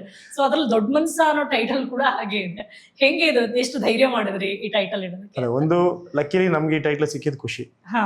ಒಂದು ಹೌದು, ಕರೆಕ್ಟ್, ನೀವು ಹೇಳಿದ್ದು ಅದೇ ರೀತಿ ಇರುತ್ತೆ. ದೊಡ್ಡ ಮನುಷ್ಯ ಅಂದಾಗ ತುಂಬಾ ಜನ ಹೇಳಿದ್ರು ನಮ್ಗೆ ದೊಡ್ಡ ಮನೆ ಅಂದ್ರೆ ಈಗ ಇವತ್ತಿಗೆ ಹೆಂಗಿದೆ, ದೊಡ್ಡ ಮನೆ ಅಂದ್ರೆ ಅದು ದೊಡ್ಡ ಮನೆನೇ. ಹಂಗೆ ಎಲ್ಲಾ ಸ್ಟಾರ್ಗಳ ಲೆಕ್ಕ ಅವ್ರ ಇಡೀ ಕುಟುಂಬ, ಅದಕ್ಕಿರೋ ಗೌರವ, ಅಭಿಮಾನ ಎಲ್ಲವೂ ದೊಡ್ಡದೇ. ಸೊ ಹಾಗಾಗಿ ಇದ್ರ ಬಗ್ಗೆ ಕೇಳಿದೆ, ಟೈಟಲ್ ಬಗ್ಗೆ. ಅದೇ ಸಿಕ್ಕಿದ್ದು ಒಂದು ಅದೃಷ್ಟ ನಮ್ಗೆ. ಅಗೈನ್ ಆ ಒಂದು ಮತ್ತೆ ದೊಡ್ಡವ್ರಿಗೆ ನೆನಪಿಸುವಂತದ್ದು, ದೊಡ್ಡವರಿಗೆ ಕನೆಕ್ಟ್ ಮಾಡುವಂತದ್ದು ವಿಚಾರ, ದೊಡ್ಡ ದೊಡ್ಡ ಸ್ಟಾರ್ಗಳಿಗೆ ಈ ತರದ್ದು ಒಂದು ಟೈಟ್ಲು ಬೇಕಾಗಿತ್ತು ಅನ್ನೋದು ಬಹಳಷ್ಟು ಜನ ನನಗೂ ಹೇಳಿದ್ದಾರೆ. ಬಾಬಾ ಬ್ಲೆಸ್ಸಿಂಗ್ಸ್ ಇದೊಂದು ಸಿಕ್ಕಿದೆ ನನಗೆ ಟೈಟ್ಲು. ಆದ್ರೆ ಈ ಒಂದು ಸಿನಿಮಾದಲ್ಲಿ ಆ ಟೈಟ್ಲಿಗೆ ಆಗಿರ್ಲಿ ಅಥವಾ ಅವ್ರ ಕಂಪ್ಯಾರಿಸನ್ ಯಾರ್ಯಾರಿಗೆಲ್ಲ ಹೋಗ್ತಾ ಇದೆ, ಅವ್ರು ಯಾರಿಗೂ ಎಲ್ಲೂ ಒಂದು ಸಣ್ಣ ಅಗೌರವನೂ ಆಗಿಲ್ಲ. ಒಂದು ಆಮೇಲೆ ಸಿನಿಮಾನು ಅಷ್ಟೇ, ಯಾವುದೇ ಕಾರಣಕ್ಕೂ ಎಲ್ಲೂ ಆ ಟೈಟ್ಲಿಗೆ ಮೋಸ ಮಾಡಿಲ್ಲ. ಆ ದೊಡ್ಡ ಮನುಷ್ಯ ಏನಿದೆ ಪಕ್ಕ ದೊಡ್ಡ ಮನುಷ್ಯನಾಗೆ ಕಾಣಿಸುತ್ತೆ. Okay, yes. ನೀವೇನ್ ಹೇಳ್ತೀರಿ ಇವ್ರ ಅಭಿಪ್ರಾಯಗಳ ಬಗ್ಗೆ, ಸಿನಿಮಾ ಬಗ್ಗೆ ಇರೋ ಅಭಿಪ್ರಾಯದ ಬಗ್ಗೆ? ಎಲ್ಲ ಅವ್ರು ಏನ್ ಹೇಳಿದ್ರು ಎಲ್ಲ ಅವರು ತುಂಬಾ ನಾಲೆಜಬಲ್ ಇದ್ದಾರೆ ಸರ್. ಅವ್ರು ಹೇಳೋದು ಅದನ್ನೇ ಹೇಳ್ಬೇಕು, ನಾನು ವಾಪಸ್ ಹೇಳಿದ್ರು ತಿರ್ಗಾ ಇಲ್ಲ ನಂಗೆ ಅವ್ರ ಆನ್ಸರ್ ಬೇಡ, ನಿಮ್ಮ ಆನ್ಸರ್ ನಿಮ್ಮಷ್ಟು ನಾಲೆಜ್ ನಮ್ಗಿಲ್ಲ. ಇಲ್ಲ ಅದೇ ಬಿಕಾಸ್ ಅದೇ ಎಲ್ರದ್ದು ಪಾಯಿಂಟ್ ಆಫ್ ವ್ಯೂ ತುಂಬಾ ಡಿಫ್ರೆನ್ಸ್ ಇರುತ್ತೆ. ಎಲ್ರ ಪಾಯಿಂಟ್ ಆಫ್ ವ್ಯೂಗೆ ಕೆಲವ್ರಿಗೆ ಇಷ್ಟ ಆಗೋದು, ಕೆಲವರಿಗೆ ಕಮರ್ಷಿಯಲ್ ಫೈಟ್ಸ್ ಇದ್ರೆ ಇಷ್ಟ ಆಗುತ್ತೆ, ಕೆಲವ್ರು ಫೈಟ್ಸ್ ಇದ್ರೆ ಬರೀ ಫೈಟ್ ಇದೆ ಅಂತಾರೆ. ಸೊ ಯಾರ್ದು ಒಪಿನಿಯನ್ ತಗೊಳ್ದಿರ, ಬಿಕಾಸ್ ಚೆನ್ನಾಗಿದೆ ಅಂತ ಹೊಗ್ಲಕ್ಕೂ ಇಲ್ಲ, ಚೆನ್ನಾಗಿಲ್ಲ ಅಂತ ಬೈಯಕ್ಕೂ ಒಂದ್ಸತಿ ನೋಡ್ಲೇಬೇಕು ಸಿನಿಮಾ. ಸೊ ನೋಡ್ಬಿಟ್ಟು ಮಾತಾಡಿ, ಸುಮ್ನೆ ಹೇಳಕ್ ಹೋಗ್ಬೇಡಿ ಅಂತ. ನೋಡಿ ಇಷ್ಟಪಡಿ ಅಂತಾನೆ ಯಾರು ಹೇಳಲ್ಲ. ಸೊ ನೋಡಿ ನಿಮ್ಗೆ ಇಷ್ಟ ಆಗಿಲ್ಲ ಅಂದ್ರೆ ದಟ್ಸ್ ಫೈನ್, ಬಟ್ ಒಂದ್ಸತಿ ನೋಡಿದ್ರೆ ಇಟ್ ವಿಲ್ ಬಿ ಎಲ್ಲರಿಗೂ ಹೆಲ್ಪ್ಫುಲ್ ಆಗಿರುತ್ತೆ ಅಂತ. ಎಸ್. ಇನ್ನೊಂದು ಕೇಳ್ಪಟ್ಟೆ, ಸಿನಿಮಾ ರಿಲೀಸ್ಗೂ ಬಿಫೋರ್ ಒಂದು ವಾರ ಮುಂಚೆನೆ ನೀವು ಪೇಯ್ಡ್ ಪ್ರೀಮಿಯರ್ ಶೋ ಅಲ್ಲಿ ಯಾರು ಬಂದು ಸಿನಿಮಾಗಳು ನೋಡಿ ಅಲ್ಲೆಲ್ಲೋ ಕಂಟೆಸ್ಟ್ ನಡೆಸ್ತಾ ಇದ್ದೀರಾ, ಅದರಲ್ಲಿ ವಿನ್ ಆದವ್ರಿಗೆ ಫ್ರೀಯಾಗಿ ಆಟೋ ಕೊಡ್ತಾ ಇದ್ದೀರಾ ಅಂತ ಕೇಳ್ಪಟ್ವಿ. ಈ ಕಾಂಟೆಸ್ಟ್ ಬಗ್ಗೆ ಏನಾದ್ರು ಹೇಳ್ತೀರಾ? ಅದೇ ಮೇಡಮ್, ಇದು ಆಟೋ ಡ್ರೈವರ್ ಅಂತ ನಾವೇನ್ ತಗೊಂಡಿದೀವಿ ಹೆಸರು, ಅವ್ರಿಗೊಂದು ಟ್ರಿಬ್ಯೂಟ್ ಅನ್ನೋ ತರ. Okay. So all over Karnataka ಒಂದು 8ರಿಂದ 10 ಅಥವಾ 12 ಎಷ್ಟು ಮ್ಯಾಕ್ಸಿಮಮ್ ಸಾಧ್ಯ ಅಷ್ಟು ಪೇಡ್ ಪ್ರೀಮಿಯರ್ಸ್ ಮಾಡೋಣ, ಪರ್ಟಿಕ್ಯುಲರ್ ಆಗಿ ಆಟೋ ಡ್ರೈವರ್ಸ್ ಮಾತ್ರ. ಅದು ಕರ್ನಾಟಕದ ಆಟೋ ಡ್ರೈವರ್ಸ್ಗೆ ಮಾತ್ರ. ಓಕೆ. ಸೊ ಈಗ ಹೊರಗಡೆ ಸ್ಟೇಟ್ ಇಂದ ಎಲ್ಲ ಬಂದಿರ್ತಾರಲ್ಲ ಅವ್ರಿಗೆ ಎಲಿಜಿಬಿಲಿಟಿ ಇರಲ್ಲ ಇದು. ಸೊ ಇವ್ರಿಗೆ ಏನಂತ ಹೇಳಿದ್ರೆ ಅವ್ರು ಬಂದು ಒಂದು ಸಿನಿಮಾ ನೋಡ್ತಾರೆ, ಆನೆಸ್ಟ್ ಆಗಿ, ಆಬ್ವಿಯಸ್ಲಿ ನಿಮ್ಗೂ ಗೊತ್ತು ಅವ್ರು ಕೊಡೋದೇ honest review. First of all ಅವ್ರು ಪೇ ಮಾಡೇ ಬಂದಿರ್ತಾರೆ, ನಾವು ಕರ್ಸಿರಲ್ಲ. ಸೊ ಅವ್ರು ರಿವ್ಯೂ ಕೊಡೋದು ಹೇಗೆ ಕೊಡ್ತಾರೆ, ಅದು ಪ್ಲಸ್ ಆದ್ರೂ ಕೊಡ್ಲಿ ಮೈನಸ್ ಆದ್ರೂ ಕೊಡ್ಲಿ, ಆ ಒಂದು ಮೇನ್ ಇಂಟೆನ್ಷನ್ ಅದು, ಅವ್ರ ರಿವ್ಯೂಸ್ ನಮಗ್ ಬೇಕು, ಮೇಜರ್ ಆಗಿ ಅವ್ರ ರಿವ್ಯೂಸ್ ನಮಗ್ ಬೇಕು ಅಂತ. ಅದಾದ್ಮೇಲೆ ಇದ್ರ ಮುಂದುವರೆದ ಭಾಗವಾಗಿ ಯೋಚನೆ ಮಾಡಿದಾಗ ಯಾರೋ ಒಬ್ರು ಬಾಡಿಗೆಗೆ ಆಟೋ ತಗೊಂಡು ಓಡಿಸ್ತಾ ಇರ್ತಾರೆ. ಸೊ ಈಗ ಅವ್ರ ಹೆಸರು ಹೇಳ್ಕೊಂಡು ಅಥವಾ ಅವ್ರನ್ನ ನಾವು ಕಾಕಿ ಹಾಕೊಂಡಿದೀವಿ ಆಟೋ ಡ್ರೈವರ್ಸ್ ಅಂತ ಅವ್ರನ್ನ ನಾವು ಸಿನಿಮಾ ಒಳಗಡೆ ತಗೊಂಡು ನಮ್ಮಿಂದ ಏನ್ ಕೊಡಕ್ ಸಾಧ್ಯ ಅಂತಂದಾಗ ಅಂಥವ್ರು ಯಾರಿಗಾರ ಒಬ್ರಿಗೆ ಲಕ್ಕಿ ಡಿಪ್ ಮುಖಾಂತರ ಆಟೋ ಕೊಡೋಣ. ಯಾರು ಬೇಕಾದ್ರೂ ಹೋಗ್ಬೋದು, 10 ಆಟೋ ಇರೋರ್ಗು ಹೋಗ್ಬೋದು. ಬಟ್ ಇನ್ಫ್ಯಾಕ್ಟ್ ನಾವು ಬೇಡ್ಕೊಳ್ಳೋದು ಯಾರೋ ಕಷ್ಟಪಟ್ಟು ಡೈಲಿ ಬಾಡಿಗೆಗೆ ತಗೊಂಡು ಓಡಿಸ್ತಾ ಇರ್ತಾರಲ್ಲ ಅವ್ರಿಗೆ ಹೋಗ್ಲಿ. ಅವ್ರಿಗೆ ಹೋದಾಗ ಏನಾಗುತ್ತೆ, ಅವ್ರ ಲೈಫ್ ಎಲ್ಲ ಒಂದ್ ಕಡೆ ಸ್ಟೆಬಲ್ ಆಗ್ತಾ ಹೋಗುತ್ತೆ. ಆಮೇಲೆ ಅವ್ರಿರೋವರ್ಗು ಅವ್ರ ಫ್ಯಾಮಿಲಿ, ಈಗ ಫಾರ್ ಎಕ್ಸಾಂಪಲ್ ಬ್ಯಾಚುಲರ್ ಹುಡುಗ ಆ ತರದ್ದೇನೋ ಒಂದು ಲೈಫ್ ಕಟ್ಕೊಳ್ಳೋದು ಕೊಡದಾಡ್ತಾ ಇರ್ತಾರೆ. ಅವ್ರಿಗೆ ಹೋಯ್ತು ಅಂತಂದ್ರೆ ನೆಕ್ಸ್ಟ್ ಮದುವೆ ಮಾಡ್ಕೊಂತಾರೆ, ಮಕ್ಳಾಗುತ್ತೆ. ಅವ್ರ ಮಕ್ಳಿಗೂ ಹೇಳ್ತಾ ಇರ್ತಾರೆ ದೊಡ್ಡ ಮನುಷ್ಯ ಸಿನಿಮಾದಿಂದ ಬಂದಿದ್ದ ಆಟೋ ಅಂತ ಆ ಒಂದು ಖುಷಿ ಅವ್ರ ಹೆಸರು ಯೂಸ್ ಮಾಡ್ಕೊಂಡಿದ್ದಕ್ಕೆ ನಮ್ಮಿಂದ ಅಟ್ಲೀಸ್ಟ್ ಒಂದ್ ಸಣ್ಣದಾಗಿ ಏನೋ ಒಂದು ಹೆಲ್ಪ್ ಆಗ್ಲಿ ಅವ್ರಿಗೆ ಅನ್ನೋದೊಂದು ವಿಚಾರ ಬಿಟ್ರೆ ಬೇರೆ ಇಲ್ಲ. ಅಂದ್ರೆ ಒಂದು ಶೋ ಅಲ್ಲಿ ಒಬ್ಬರನ್ನ ಆಯ್ಕೆ ಮಾಡ್ತೀರಾ ಅಥವಾ ಇಲ್ಲ, ಕರ್ನಾಟಕ ಏನ್ ಶೋ ಮಾಡ್ತೀವಿ, ಸೊ ಎಲ್ಲಾ ಡಿಸ್ಟ್ರಿಕ್ಟ್ ಇಂದನೂ ಬರುವಂತ ಟಿಕೆಟ್ಸ್ ಅನ್ನ ಕಲೆಕ್ಟ್ ಮಾಡ್ತೀವಿ. ಆ ಒಂದು ಟಿಕೆಟ್ಸ್ ಅಲ್ಲಿ ಲಕ್ಕಿ ಡಿಪ್ ಮಾಡ್ತೀವಿ. Tickets through? ಹೌದು. Okay okay. ಸೊ ಆ ಒಂದು ಟಿಕೆಟ್ ಅಲ್ಲಿ ಲಕ್ಕಿ ಡಿಪ್ ಅಲ್ಲೇನು ಡಿಪ್ ಹಾಕುವಂತದ್ದು ಅಡ್ರೆಸ್ ಎಲ್ಲ ಆನ್ಲೈನ್ ಕಂಪ್ಲೀಟ್ ಒಂದು ಆಪ್ ಮಾಡಿದೀವಿ, ಅದಕ್ಕೆ ಅಂತಾನೆ ವೆರಿ ಶಾರ್ಟ್ಲಿ ಅದನ್ನ ನಾವು ಅಪ್ಡೇಟ್ ಮಾಡ್ತೀವಿ. ಆ ಆಪ್ ಅಲ್ಲಿ ಅವರು ಬುಕ್ ಅಂತ ಕೊಟ್ಟಿದ ತಕ್ಷಣ ಅದು ಡೀಟೇಲ್ಸ್ ಕೇಳುತ್ತೆ. ಅವ್ರ ಹೆಸರು, phone number, Aadhaar card plus ಅವ್ರದ್ದು DL ನಂಬರ್ ಬರುತ್ತೆ, ಬ್ಯಾಡ್ಜ್ ನಂಬರ್, ಅದು ಯಾವ ಊರು, ಎಲ್ಲಿ ಶೋ ನೋಡ್ತಾ ಇದಾರೆ, ಯಾವ ಥಿಯೇಟರ್ ಅಲ್ಲಿ ನೋಡ್ತಾ ಇದಾರೆ, ಆ ಥಿಯೇಟರ್ ಸೀಟ್ ನಂಬರ್ ಏನು, ಪ್ರತಿಯೊಂದು ಪರ್ಟಿಕ್ಯುಲರ್. ಯಾಕಂದ್ರೆ ಇದು ಕಂಪ್ಲೀಟ್ ಟ್ರಾನ್ಸ್ಪರೆನ್ಸಿ ನಡೀತಾ ಇರೋದು, ಯಾವುದೇ ರೀತಿಯಾದಂತ ಚೀಪ್ ಗಿಮಿಕ್ ಅಲ್ಲ. ಅವ್ರನ್ನ ಕರ್ಕೊಂಡ್ ಬಂದ್ಬಿಡ್ಬೇಕು, ಅವ್ರಿಗೆ ನಾವು ಇದನ್ನ ಕೊಡ್ತಾ ಇದೀವಿ ಅಂತ ಅಂದ್ಬಿಟ್ಟು ಅವ್ರನ್ನ ಬಕ್ರಾ ಮಾಡ್ಬಿಡ್ಬೇಕು, ಈ ತರದ್ ಯಾವ್ದು ಯೋಚನೆಗಳಿಲ್ಲ. ನಾವ್ ಎಷ್ಟು ಆನೆಸ್ಟ್ ಆಗಿದೀವಿ ಅನ್ನೋದಕ್ಕೆ ಅವ್ರಿಗೆ ತೋರಿಸ್ತಾ ಇದೀವಿ. ಆಮೇಲೆ ಇದು ಲಕ್ಕಿ ಡಿಪ್ ಕೂಡ ಲೈವ್ ಮಾಡ್ಬೇಕು ಅಂತ ಇದೀವಿ, ಲೈವ್ ಮಾಡ್ಬೇಕು. ಸೊ ಅವಾಗ ಅನೌನ್ಸ್ಮೆಂಟ್ ಒಂದು, ಇಫ್ ಇನ್ ಕೇಸ್ ನಾನು ಅದನ್ನು ಮೆನ್ಷನ್ ಮಾಡಿ ಹೇಳ್ತೀನಿ, ನನ್ನ ಕಾಂಟ್ಯಾಕ್ಟ್ ಒಳಗಡೆ ಇರೋದು ಅದು ಜೆನ್ಯೂನ್ ಆಗಿ ನಡೆಯುತ್ತೆ. ಸ್ಟಿಲ್ ನನ್ನ ಕಾಂಟ್ಯಾಕ್ಟ್ಸ್ ಅಲ್ಲಿ ಯಾರು ಇರೋರಿಗೆ ಅಂತ ಏನಾರು ಅದ್ ಬಂದ್ಬಿಟ್ರೆ ನಾನು ಅವ್ರಿಗೆ ಕೊಡಲ್ಲ ಅದನ್ನ. ಇನ್ನೊಂದು ಡಿಪ್ ಮಾಡ್ತೀವಿ, ಅದು ಗೊತ್ತಿರಬಾರ್ದು ನಮ್ಗೆ, ಯಾರು ಎಲ್ಲಾರು ಇರ್ಲಿ, ಬಟ್ ನಮ್ಮ ಟೀಮಲ್ಲಿ ಯಾರಿಗೂ ಗೊತ್ತಿರಬಾರ್ದು, ಅಂಥವ್ರಿಗೆ ಮಾತ್ರನೇ ಕೊಡೋದು. ಸಪೋಸ್ ಅವ್ರಿಗೆ ಬಂದಾಗ ಇದು ಮೋಸ ಆಯ್ತು, ನೀನ್ ಜೆನ್ಯೂನ್ ಆಗಿ ಮಾಡಿದ್ರೆ ನನಗೆ ಕೊಡ್ಬೋದಾಗಿತ್ತು ಅಂದಾಗ ನನ್ನ ಪರ್ಸನಲ್ ಆಗಿ ನಾನು ಅವ್ರಿಗೆ ಕೊಡ್ತೀನಿ. ಅದು ಬಿಟ್ರೆ ಎಷ್ಟು ಟ್ರಾನ್ಸ್ಪರೆನ್ಸಿಲಿ ಎಷ್ಟು ಜೆನ್ಯೂನ್ ಆಗಿ ಮಾಡಕ್ ಸಾಧ್ಯ ಅಷ್ಟು ಜೆನ್ಯೂನ್ ಆಗಿ ಮಾಡ್ತಾ ಇದ್ದೀವಿ. Very nice. ಹಂಗಿದ್ರೆ ನಮ್ಮ ಕರ್ನಾಟಕದಲ್ಲಿ ನಮ್ಮ ಕನ್ನಡ ಸಾರಥಿಗಳಿಗೆ, ಆಟೋ ಸಾರಥಿಗಳಿಗೆ ಒಂದು ಒಳ್ಳೆ ಅವಕಾಶ. ಸೊ ನೀವು ಆಪ್ ಡೌನ್ಲೋಡ್ ಮಾಡ್ಕೋಬೇಕು ಅನ್ಸದಲ್ಲ ಸರ್? ಇಲ್ಲ, ನಾವು QR ಕೋಡ್ ಕೊಡ್ತೀವಿ, ಅದು ವೆರಿ ಶಾರ್ಟ್ಲಿ ಅಪ್ಡೇಟ್ ಮಾಡ್ತೀವಿ. QR ಕೋಡ್ ಅಲ್ಲಿ ನೀವು ಸ್ಕ್ಯಾನ್ ಮಾಡಿದ್ರೆ ಸಾಕು, ಡೈರೆಕ್ಟ್ ಆಗಿ ಅದು ಸ್ಕ್ಯಾನ್ ಮಾಡಿ ಪಾರ್ಟಿಸಿಪೇಟ್ ಮಾಡಿ ಪೇಯ್ಡ್ ಪ್ರೀಮಿಯರ್ ಶೋ ನೋಡಿ ಆಟೋ ಗೆಲ್ಲಿ. ಒಳ್ಳೆ ಅವಕಾಶ. ಸೊ ನೀವೇನ್ ಹೇಳ್ತೀರಿ? ಈಗ ದೊಡ್ಡ ಮನ್ಸ ಅಂದ ತಕ್ಷಣ ಇವಾಗ ಮಾತಾಡಿದ್ರು ಸರ್, ಎಲ್ರಿಗೂ ಕನೆಕ್ಟ್ ಆಗುತ್ತೆ ಅಂತ ನೀವು ಕೂಡ ಹೇಳಿದ್ರಿ. ಸೊ ಯಾವ ರೀತಿ ಸಿನಿಮಾ ಅಂದ್ರೆ ಹೇಗ್ ಡಿಸ್ಕ್ರೈಬ್ ಮಾಡ್ತೀರಾ ಇದನ್ನ?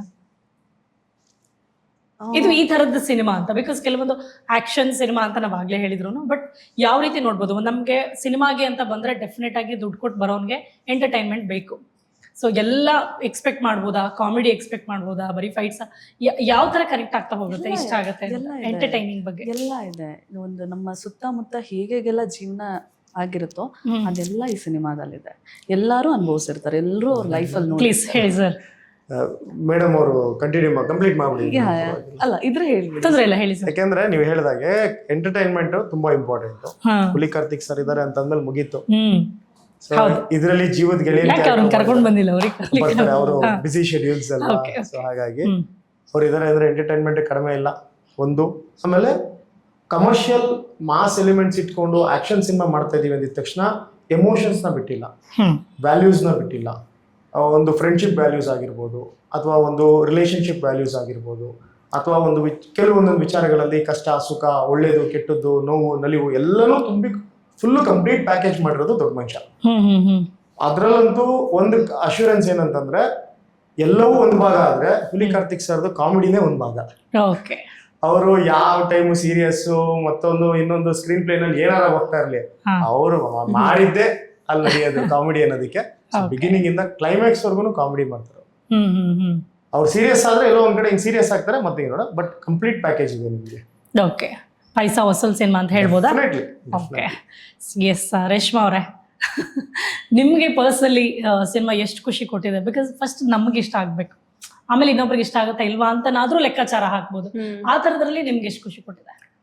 ನನಗೆ ತುಂಬಾ ಇಲ್ಲ, ಫ್ರಾಂಕ್ಲಿ ನನಗೆ ತುಂಬಾ ಖುಷಿ ಕೊಟ್ಟಿದೆ. ನಾನು ಅವಾಗ್ಲೇನೂ ಹೇಳಿದೆ, ಇವಾಗ್ಲೂ ಮತ್ತೆ ಹೇಳ್ಬೇಕಂದ್ರೆ ಬಿಗಿನಿಂಗ್ ಅಲ್ಲೇ ಈ ಸಿನಿಮಾ ನನಗೆ ಸಿಕ್ಕಿದ್ದು ನನಗೆ ತುಂಬಾ ಖುಷಿ ಇದೆ. ಆ್ಯಂಡ್ ಜನಗಳು ನೋಡ್ಬೇಕಾದ್ರೂ ಸಹ ಎಂಟರ್ಟೈನ್ಮೆಂಟ್ ಜೊತೆ ಇನ್ನೊಂದು ವಿಷಯ ಏನಂತಂದ್ರೆ ಪ್ರತಿಯೊಬ್ಬರಿಗೂ ಆ ಮೂಮೆಂಟಲ್ಲಿ ಆ ಫೀಲ್ ಮಾಡ್ತಾರೆ. ಅಂದ್ರೆ ಎಲ್ಲರೂ ಲೈಫಲ್ಲೂ ಆಗಿರೋಂಥ ಒಂದು ಘಟನೆ ಇರ್ಬೋದು ಅಥವಾ ಆ ಇನ್ಸಿಡೆಂಟ್ ಚಿಕ್ಕ ಪುಟ್ಟದಿರ್ಬೋದು, ಅಂದ್ರೆ ಪ್ರಾಪರ್ ಇವಾಗ ಹೇಗಿರುತ್ತೆ ಒಂದು ಲೈಫ್ ಅನ್ನೋದನ್ನ ತೋರಿಸಿದ್ದಾರೆ. ಸೊ ಎಲ್ರಿಗೂ ಕನೆಕ್ಟ್, ಯಾವುದೋ ಒಂದು ಮೂಮೆಂಟ್ ಅಲ್ಲಿ ಕನೆಕ್ಟ್ ಆಗ್ತಾರೆ. ಲವ್ವಿಗೆ ಇರ್ಬೋದು, ಫ್ರೆಂಡ್ಶಿಪ್ ಇರ್ಬೋದು, ಅಥವಾ ಕುತ್ಕೊಂಡು ಎಣ್ಣೆ ಹೊಡಿಬೇಕಾದ್ರೆ ನಾವ್ ಹಿಂಗ್ ಮಾಡಿದೀವಲ್ವಾ ಅಂತ. ಸೊ ಆ ತರದ್ದು ವಿಷಯ ಇದೆ. ನಿಮ್ಗೆ ಅನ್ಸುತ್ತಾ ಎಣ್ಣೆ ಹೊಡಿಬೇಕಾದ್ರೆ ನಾವ್ ಹಿಂಗ್ ಮಾಡಿದೀವಲ್ವಾ? I am non alcoholic. ಸುಮ್ಮನೆ ಸರಿ. ಈಗ ಟೀಸರ್ ಅಂತ ಬಂದಾಗ ಈಗ ಮುರಳಿ ಸರ್ ಏನ್ ಹೇಳಿದ್ರು, ಟೀಸರ್ ನೋಡಿ ಏನ್ ಹೇಳಿದ್ರು, ಅವ್ರ ಸಿನಿಮಾ ಬಗ್ಗೆ ಏನ್ ಹೇಳಿದ್ರು, ಅಂಡ್ ನಟನೇನು ಮ್ಯಾಟ್ರ್ ಆಗುತ್ತೆ, ಡೈರೆಕ್ಷನ್ ಮ್ಯಾಟ್ರ್ ಆಗುತ್ತೆ. ಬಿಕಾಸ್ ಈಸ್ ಆಲ್ಸೋ ನಮ್ಮ ಸ್ಟಾರ್ ಅಂತ ಬಂದಾಗ ಕನ್ನಡ ಸಿನಿಮಾ ಬಗ್ಗೆ ಬಹಳ ಪ್ರೀತಿಯಿಂದ ಮಾತಾಡ್ತಾರೆ. ಪರ್ಟಿಕ್ಯುಲರ್ಲಿ ನಿಮ್ ಸಿನಿಮಾ ಬಗ್ಗೆ ಅವ್ರ ಮಾತು ಹೇಗಿತ್ತು? ಇಲ್ಲ, ನಮ್ಮ ಸಿನಿಮಾ ಅನ್ನೋದಕ್ಕಿಂತ ಹೆಚ್ಚಾಗಿ ಮುರಳಿ ಸರ್ಗೆ ಒಂದು ಆಸೆ ಇದೆ. ಹೆಂಗಿದೆ ಅಂತಂದ್ರೆ ತುಂಬಾ ಸಣ್ಣದಾಗಿ ಎಕ್ಸಾಂಪಲ್ ಕೊಟ್ಟು ಹೇಳಿದ್ರು ಅವರು. ಇದೇನ್ ಗೊತ್ತೇನಮ್ಮ, ಇದು ಒಂದು ತೆಂಗಿನ ಮರದ ತೋಟ. ಇದು ಒಂದ್ ಎಳ್ನೀರ್ ಕಿತ್ಕೊಂಡಾಗ ಅದ್ರಲ್ಲಿ ಸಿಹಿ ಇದೆ ಅಂತ ಮಾತ್ರ ಅನ್ಬಾರ್ದು. ಹೊಸ ಸಸಿ ನೆಟ್ರು ಅದ್ರಲ್ಲೂ ಸಿಹಿಯಾಗಿರೋ ಎಳ್ನೀರ್ ಬರ್ಬೇಕು. ನೀವುಗಳು ಹೊಸ ಸಸಿಗಳಾಗ್ಬೇಕು, ನೀವು ಅಂದ್ರೆ ಸಿಹಿಯಾಗಿರುವಂತ ಎಳ್ನೀರ್ನ ಕೊಡ್ಬೇಕು ಜನಗಳಿಗೆ ಅನ್ನೋ ತರ ಹೇಳಿದ್ರು. ಅಂಡ್ ನಮ್ ಸಿನಿಮಾಗೆ ಪರ್ಟಿಕ್ಯುಲರ್ ಆಗಿ ಸಾಂಗ್ ನೋಡಿದ್ರು. ಆಕ್ಚುಲಿ ಸಾಂಗ್ ನೋಡಿ ತುಂಬಾ ಅಪ್ರಿಶಿಯೇಟ್ ಮಾಡಿದ್ರು. ಈ ತರ ಮೊದಲನೇ ಸಿನಿಮಾದಲ್ಲಿ ಡ್ಯಾನ್ಸ್ ಮಾಡಿದ್ಯಲ್ಲಮ್ಮ, ಸಖತ್ತಾಗಿ ಮಾಡಿದ್ಯಾ ಕಣೋ ನೀನೋ ಅಂದ್ಬಿಟ್ಟು ಹೇಳಿದ್ರು. ಆಮೇಲೆ ಟೀಸರ್ ನೋಡಿದ್ರು ಅಷ್ಟೇ, ಏನೋ ಕಡಕ್ಕಾಗೆಲ್ಲ ಡೈಲಾಗ್ ಹೇಳ್ಬಿಟ್ಟಿದ್ಯಾ, ನಾನು ಬರೀ ಡ್ಯಾನ್ಸ್ ಚೆನ್ನಾಗಿ ಮಾಡ್ತೀಯ ಅಂತ ಅನ್ಕೊಂಡಿದ್ದೆ, ಫೈಟು ಚೆನ್ನಾಗಿ ಮಾಡಿದ್ಯಾ ಅಂತ. ಅವರು ತುಂಬಾ ಖುಷಿ ಪಟ್ರು, ಸಖತ್ ಖುಷಿ ಪಟ್ರು. ಮಾತ್ರ ಬರ್ಬೇಕು ಈ ತರ ಹೊಸಬ್ರಲ್ಲಿ ಈ ತರದೊಂದು ಕನ್ನಡ ಕಂಟೆಂಟ್ ಗಳು ಇಟ್ಕೊಂಡು ಬರ್ಬೇಕು ಜನ ಅಂತ ಅಂದ್ಬಿಟ್ಟು ಬಹಳ ಖುಷಿ ಪಟ್ರು. ತುಂಬಾ ಸಪೋರ್ಟಿವ್ ಆಗಿದ್ದಾರೆ. ಸೊ ಇಡೀ ಇಂಡಸ್ಟ್ರಿಯಿಂದ ನಿಮ್ಗೆ ಸಪೋರ್ಟ್ ಹೇಗಿದೆ? ಬಿಕಾಸ್ ಫಸ್ಟ್ ಟೈಮ್ ಸಿನಿಮಾ ಮಾಡ್ತಿದ್ದೀರಾ ಅಂದಾಗ ಸ್ವಲ್ಪ ಭಯ ಇರುತ್ತೆ ನಿಮ್ಗೆ, ಇಂಡಸ್ಟ್ರಿ ಯಾರು ಹೆಂಗ್ ಸಪೋರ್ಟ್ ಮಾಡ್ತಾರೋ ಏನೋ ಅಂತ.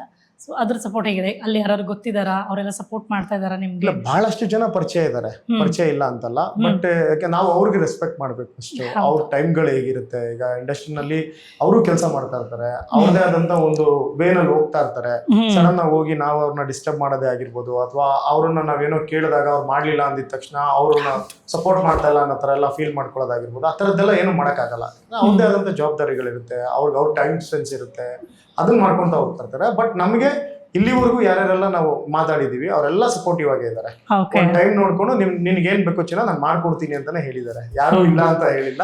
ಅಂಡ್ ಅವ್ರು ಮಾಡ್ಕೊಡ್ಲಿಲ್ಲ ಅಂತಂದ್ರೆ ನಾವು ಬೇಜಾರು ಮಾಡ್ಕೊಳ್ಳೋದು ಇಲ್ಲ. ಯಾಕೆಂದ್ರೆ ನಮಗ್ ಗೊತ್ತಿದೆ ಅವ್ರ ಪರಿಸ್ಥಿತಿಗಳೇನಿರುತ್ತೆ. ನಮ್ಮಂತವ್ರು 1000 ಜನ ಹೋಗ್ತೀವಿ ಅವ್ರ ಮನೆ ಹತ್ರ. ಅವ್ರೆಲ್ರಿಗೂ ನೋಡ್ಕೊಂಡು ಎಲ್ರಿಗೂ ಟೈಮ್ ಕೊಟ್ಕೊಂಡು ಕೂತ್ಕೊಂಡ್ರೆ ಅವ್ರ ಕೆಲಸ ಮಾಡಕ್ಕಾಗಲ್ಲ. ಸೊ ಹಾಗಾಗಿ ಎಲ್ರೂ ಸಪೋರ್ಟ್ ತುಂಬಾ ಚೆನ್ನಾಗಿದೆ. ಓಕೆ, ಹಾಗಾದ್ರೆ ನಿಮ್ಮಿಬ್ಬರ ಕಡೆಯಿಂದ ಡ್ಯಾನ್ಸು, ಹಾಡು ಎಲ್ಲ ಎಕ್ಸ್ಪೆಕ್ಟ್ ಮಾಡ್ಬೋದಾ? ಸಾಂಗ್ಸ್ ಎಲ್ಲ ಹೆಂಗೆ ಮಾಡ್ಬೋದು? ಬಟ್ ಹಂಗಿದ್ರೆ ಇದೆಯಾ? ಎಕ್ಸ್ಪೆಕ್ಟ್ ಮಾಡಿದ್ರೆ ಸಾಲ ಇದೆ, ಸಾಂಗ್ ಇದೆ. ಇಬ್ಬರಿಗೂ ಇದೆಯಾ ಸರ್? ಅಲ್ಲ, ಸಿನಿಮಾ ನೋಡಿ ತಿಳ್ಕೊಳ್ಳೋದಕ್ಕಿಂತ ಸಾಂಗ್ ರಿಲೀಸ್ ಮಾಡಿದ್ರೆ ಗೊತ್ತಾಗೇ ಆಗುತ್ತೆ. ಸಾಂಗ್ ಇವ್ರಿಗಿದೆ, ಇವ್ರಿಗೆ ಫೈಟ್ ಇದೆ. ನನಗೆ ಅದೇ ಬೇಕು, ಸಾಂಗ್ ಇವ್ರಿಗಿದೆ ಅಂತ ನೀವು ಫೈಟ್ ಮಾಡ್ತಾರೆ. ಹೌದಾ? ಇಲ್ಲ, ನನಗೋಸ್ಕರ ಫೈಟ್ ಮಾಡ್ತಾರೆ, ನಿಮಗೋಸ್ಕರ ಇವ್ರು ಫೈಟ್ ಮಾಡ್ತಾರೆ. ಸದ್ಯ ನನಗೆಲ್ಲ ಇವರೇ ಫೈಟ್ ಮಾಡ್ತಾರೆ. ಸೊ ಹೆಂಗೆ ಸರ್ ಡ್ಯಾನ್ಸು, ಸಾಂಗ್ ಇದೆಲ್ಲ ಆಕ್ಷನ್ಸ್ ಅಲ್ಲಿ ಹೆಂಗೆ ಪ್ರಾಕ್ಟೀಸ್ ಹೆಂಗಾಯ್ತು? ಹೆಂಗ್ ಪ್ರಿಪರೇಷನ್ ಇತ್ತು ನಿಮ್ದು? ಅಂದ್ರೆ ಆಕ್ಷನ್ಸ್ ಅಂತ ಬಂದಾಗ ಡೆಫಿನೆಟ್ ಆಗಿ ಒಂದಷ್ಟು ಬೇಸಿಕ್ ಪ್ರಾಕ್ಟೀಸ್ ಬೇಕಾಗುತ್ತೆ. ಈ ಟೈಮಲ್ಲಿ ನೆನಪಿಸ್ಕೊಳ್ಳೇಬೇಕು ನಾನು. ಒಳ್ಳೆ ಕ್ವಶನ್ ಕೇಳಿದ್ರಿ ನೀವು. ಆಕ್ಚುಲಿ ನನಗೆ ಆಕ್ಷನ್ ಟ್ರೈನ್ ಮಾಡಿದ್ದು ಉದಯ್ ಸರ್. ಅವರು ಕೃಷ್ಣರಾವ್ ಪಾರ್ಕ್ ಅಲ್ಲಿ ಅವ್ರದೇ ಆದಂತ ಒಂದು ಟೀಮ್ ಇಟ್ಕೊಂಡು ಅವರು ಆಕ್ಷನ್ ಪ್ರಾಕ್ಟೀಸ್ ಮಾಡ್ತಾ ಇರ್ತಾರಲ್ಲ, ಜಿಮ್ನಾಸ್ಟಿಕ್ಸ್ ಎಲ್ಲ. ನಾನು ಅಲ್ಲೇ ಜಾಬ್ ಹೋಗ್ಬೇಕಾದ್ರೆ ಹೋಗಿ ರ್ಯಾಂಡಮ್ ಆಗಿ ಕೇಳಿದ್ದು, ಸರ್ ನಾನು ಜಾಯ್ನ್ ಆಗ್ಬೋದಾ ಅಂತ. ಮಗ ಅದಕ್ಕೇನಂತೆ ಅಂತ ಹೇಳಿ ಸೇರಿಸ್ಕೊಂಡು ಒಂದು 8 to 10 months ಅವರು ನನ್ನ ಟ್ರೈನ್ ಮಾಡಿದ್ದು, ಅವರು ಅವ್ರ ಫ್ರೆಂಡ್ಸ್ ಎಲ್ಲ ಸೇರ್ಕೊಂಡು. ಸೊ ಅದೊಂದಿದೆ. ಆಕ್ಷನ್ ಅಲ್ಲಿ ನನಗೊಂದು ಸ್ವಲ್ಪ ಇಂಟ್ರೆಸ್ಟ್ ಜಾಸ್ತಿ. ಹೌದಾ? Okay. ಮಾಡ್ಬೇಕು, ಏನಾದ್ರು ಒಂದು ಹೊಸತನ ಮಾಡ್ಬೇಕು, ಸುಮ್ನೆ ಬರೋದು ಡೈಲಾಗ್ ಹೇಳೋದು ಹೋಗೋದು ಅನ್ನೋದಕ್ಕಿಂತ ಒಬ್ಬ ಹೀರೋ ಅಂದ್ರೆ ಅದೇ ತರ ನೋಡೋದು. ಒಂದು Correct. ಪರ್ಫಾರ್ಮೆನ್ಸ್ ಆಗಿರ್ಬೋದು, ಆಮೇಲೆ ಇವತ್ತು ಲುಕ್ ಬಗ್ಗೆ ಯಾರು ಕಾನ್ಸಂಟ್ರೇಟ್ ಮಾಡಲ್ಲ. ಚೆನ್ನಾಗಿಲ್ಲ ಅಂದ್ರೆ ಇನ್ನೊಂದ್ ಸ್ವಲ್ಪ ದಿವಸ ಆದ್ಮೇಲೆ ಚೆನ್ನಾಗ್ ಆಗ್ಬಿಡ್ತೀವಿ. ಸೊ ಬಟ್ ಅದೇ ಪರ್ಫಾರ್ಮೆನ್ಸ್ ಹೌದು. ಆಮೇಲೆ ಡ್ಯಾನ್ಸು ಫೈಟು ತುಂಬಾ ಮ್ಯಾಟರ್ ಆಗುತ್ತೆ. ಸೊ ಅದಕ್ಕೆ ನಾವು ಪ್ರಿಪೇರ್ ಆಗ್ಲೇಬೇಕು. ಸೊ ಕೊರಿಯೋಗ್ರಫಿ ಅಂದ್ರೆ ಡ್ಯಾನ್ಸ್ ಅಂತ ಬಂದಾಗ ನಮ್ಮ ಕೊರಿಯೋಗ್ರಫರ್ ಕಂಬಿರಾಜು ಮಾಸ್ಟ್ರು ಒಳ್ಳೆ ರಿಹರ್ಸಲ್ಸ್ ಮಾಡಿಸಿ, ನನಗೆ ಡ್ಯಾನ್ಸ್ ಅಷ್ಟೊಂದು ಟಚ್ ಇರ್ಲಿಲ್ಲ ನನಗೆ. ಆಕ್ಷನ್ ಸೀಕ್ವೆನ್ಸ್ ಅಂದ್ರೆ ನಾನು ಈಗ ಮಾಡೋದು ಮಾಡ್ಬಿಡ್ತೀನಿ, ಈಗ ಮಾಡ್ಬೇಕು ಅಂತ ಹೇಳಿದ್ರೆ. ಬಟ್ ಡ್ಯಾನ್ಸ್ ಅಂದ್ರೆ ಸ್ವಲ್ಪ ಟಚ್ ಇರ್ಲಿಲ್ಲ ನನಗೆ. ಒಂದ್ 3-4 ದಿನ, ಒಂದು ವಾರ ಪ್ರಾಕ್ಟೀಸ್ ಮಾಡಿ ಡ್ಯಾನ್ಸ್ ಮಾಡಿದ್ದು. ಅಂಡ್ ಆಕ್ಷನ್ ಅಂತೂ ಸ್ವಲ್ಪ ಫಿಟ್ ಇರೋರಿಗೆ ಫ್ಲೆಕ್ಸಿಬಿಲಿಟಿ ಸ್ವಲ್ಪ ಕಡಿಮೆ. ಆತರ ಏನು ಕಷ್ಟ ಆಯ್ತಾ ನಿಮ್ಗೆ ಅಥವಾ ಹೆಂಗೆ? ಇಲ್ಲ. ಓಕೆ, ಆತರ ಎಲ್ಲ ಏನು ಕಷ್ಟ ಆಗ್ಲಿಲ್ಲ. ಫ್ಲೆಕ್ಸಿಬಿಲಿಟಿ ಇದೆ ಬಾಡಿನಲ್ಲಿ. ಓಕೆ, ಸೊ ಈಸಿ ಆಯ್ತು ಹಂಗಿದ್ರೆ, ಎಲ್ಲ ನಿಭಾಯಿಸಿದ್ದೀರಾ. ಹೌದು. ಸೊ ಈಗ ಸರ್ ಥಿಯೇಟರ್ ಅಂತ ಈಗ ಸಿನಿಮಾ ರಿಲೀಸ್ ಹತ್ರ ಬಂತಿದಂಗೆ ನಿಮ್ಗೆ ಈವರೆಗೂ ಒಂದು ಲೆಕ್ಕಾಚಾರ ಇದ್ರೆ ಈಗ ಮುಂದಕ್ಕೆ ಬಂದು ನಿಮ್ಗೆ ಥಿಯೇಟರ್ಗಳು ಸಿಗಬೇಕು, ನೀವು ಅನ್ಕೊಂಡಷ್ಟು ನಂಬರ್ ಆಫ್ ಥಿಯೇಟರ್ಸ್ ಬೇಕು, ಅಂಡ್ ಡಿಸ್ಟ್ರಿಬ್ಯೂಷನ್ ಯಾರು ಮಾಡ್ತಿದ್ದಾರೆ, ಹೇಗೆ ನಡೀತಾ ಇದೆ ಅದೆಲ್ಲ? ಡಿಸ್ಟ್ರಿಬ್ಯೂಷನ್ ಪ್ರಶಾಂತ್ ಬಾಗೂರ್ ಅಂತ ಅಂದ್ಬಿಟ್ಟು ತಗೊಂಡಿದ್ದಾರೆ, ಬಾಗೂರ್ ಟ್ಯಾಕ್ಸ್ ಅಂತ ಅಂದ್ಬಿಟ್ಟು. ಸೊ ಇನ್ನ ಮಾತುಕತೆ ಎಲ್ಲ ಫೈನಲ್ ಆಗಿದೆ ಆಲ್ಮೋಸ್ಟ್, ಅವರೇ ಕ್ಯಾರಿ ಮಾಡೋದು ಅಂತೇಳಿ. ಅವರೆಲ್ಲ ಥಿಯೇಟರ್ ಸೆಟಪ್ ಮಾಡ್ತಾ ಇದ್ದಾರೆ. ಇನ್ಫ್ಯಾಕ್ಟ್ ಅವ್ರಿಗೂ ನಮಗೂ ಒಂದು ಸಣ್ಣದೊಂದು ವಿಚಾರದಲ್ಲಿ ಕ್ವಶನ್ ಮಾರ್ಕ್ ಇತ್ತು. ನಾವೇನು ಮಾಡಿದೀವಿ ಅನ್ನೋದು ಅವ್ರಿಗೂ ಗೊತ್ತಿರಲಿಲ್ಲ. ಪಾಪ ಅವ್ರು ಏನು ಮಾಡಿದ್ರು, ನಮ್ಮನ್ನು ಎಷ್ಟು ಸೇಫ್ ಮಾಡೋಕ್ಕೆ ಸಾಧ್ಯ ಅಷ್ಟು ಸೇಫ್ಟಿನಲ್ಲಿ ನಮ್ಮನ್ನು ಕರ್ಕೊಂಡು ಹೋಗೋದಕ್ಕೆ ಅಂತ ಪ್ಲ್ಯಾನ್ ಮಾಡ್ತಾ ಇದ್ರು. ನಾನು ಇಲ್ಲ ಸರ್, ಬಂದಿದ್ದೀವಿ, ಇಳಿದಿದ್ದೀವಿ, ಇಲ್ಲ ಒಂದು ಮುಳುಗಬೇಕು, ಇಲ್ಲ ಒಂದು ಎದ್ದು ದಡ ಸೇರಬೇಕು. ಸೊ ಈ ಕನ್ಫ್ಯೂಷನ್ ಸ್ಟೇಜಲ್ಲಿ ಇರೋದು ಬೇಡ, ನಾವು ಹೋಗ್ಬಿಡೋಣ ಸರ್ ಅಂದಾಗ ಒಂದ್ಸಲ ಸಿನಿಮಾ ತೋರಿಸಿ ಅಂತ ಹೇಳಿದ್ರು. ಸಿನಿಮಾ ನೋಡಿದ್ಮೇಲೆ ನಮಗಿಂತ ಕಾನ್ಫಿಡೆನ್ಸ್ ಅವ್ರಿಗೆ ಬಂದಿದೆ. ಈಗ ಸರ್ ಇಷ್ಟು ಥಿಯೇಟರ್ ಬೇಡ, ಇನ್ನೊಂದು ಸ್ವಲ್ಪ ಜಾಸ್ತಿ ಮಾಡ್ತೀನಿ, ನಾನು ಎಲ್ಲೆಲ್ಲೆಲ್ಲ ಓಡಾಡಕ್ಕೆ ಸಾಧ್ಯ ಅಲ್ಲೆಲ್ಲ ಓಡಾಡಿ ಇನ್ನೂ ಜಾಸ್ತಿ ಥಿಯೇಟ್ರಲ್ಲಿ ರಿಲೀಸ್ ಮಾಡೋಣ, 100% ಸಿನಿಮಾ ತೊಗೊತಾರೆ.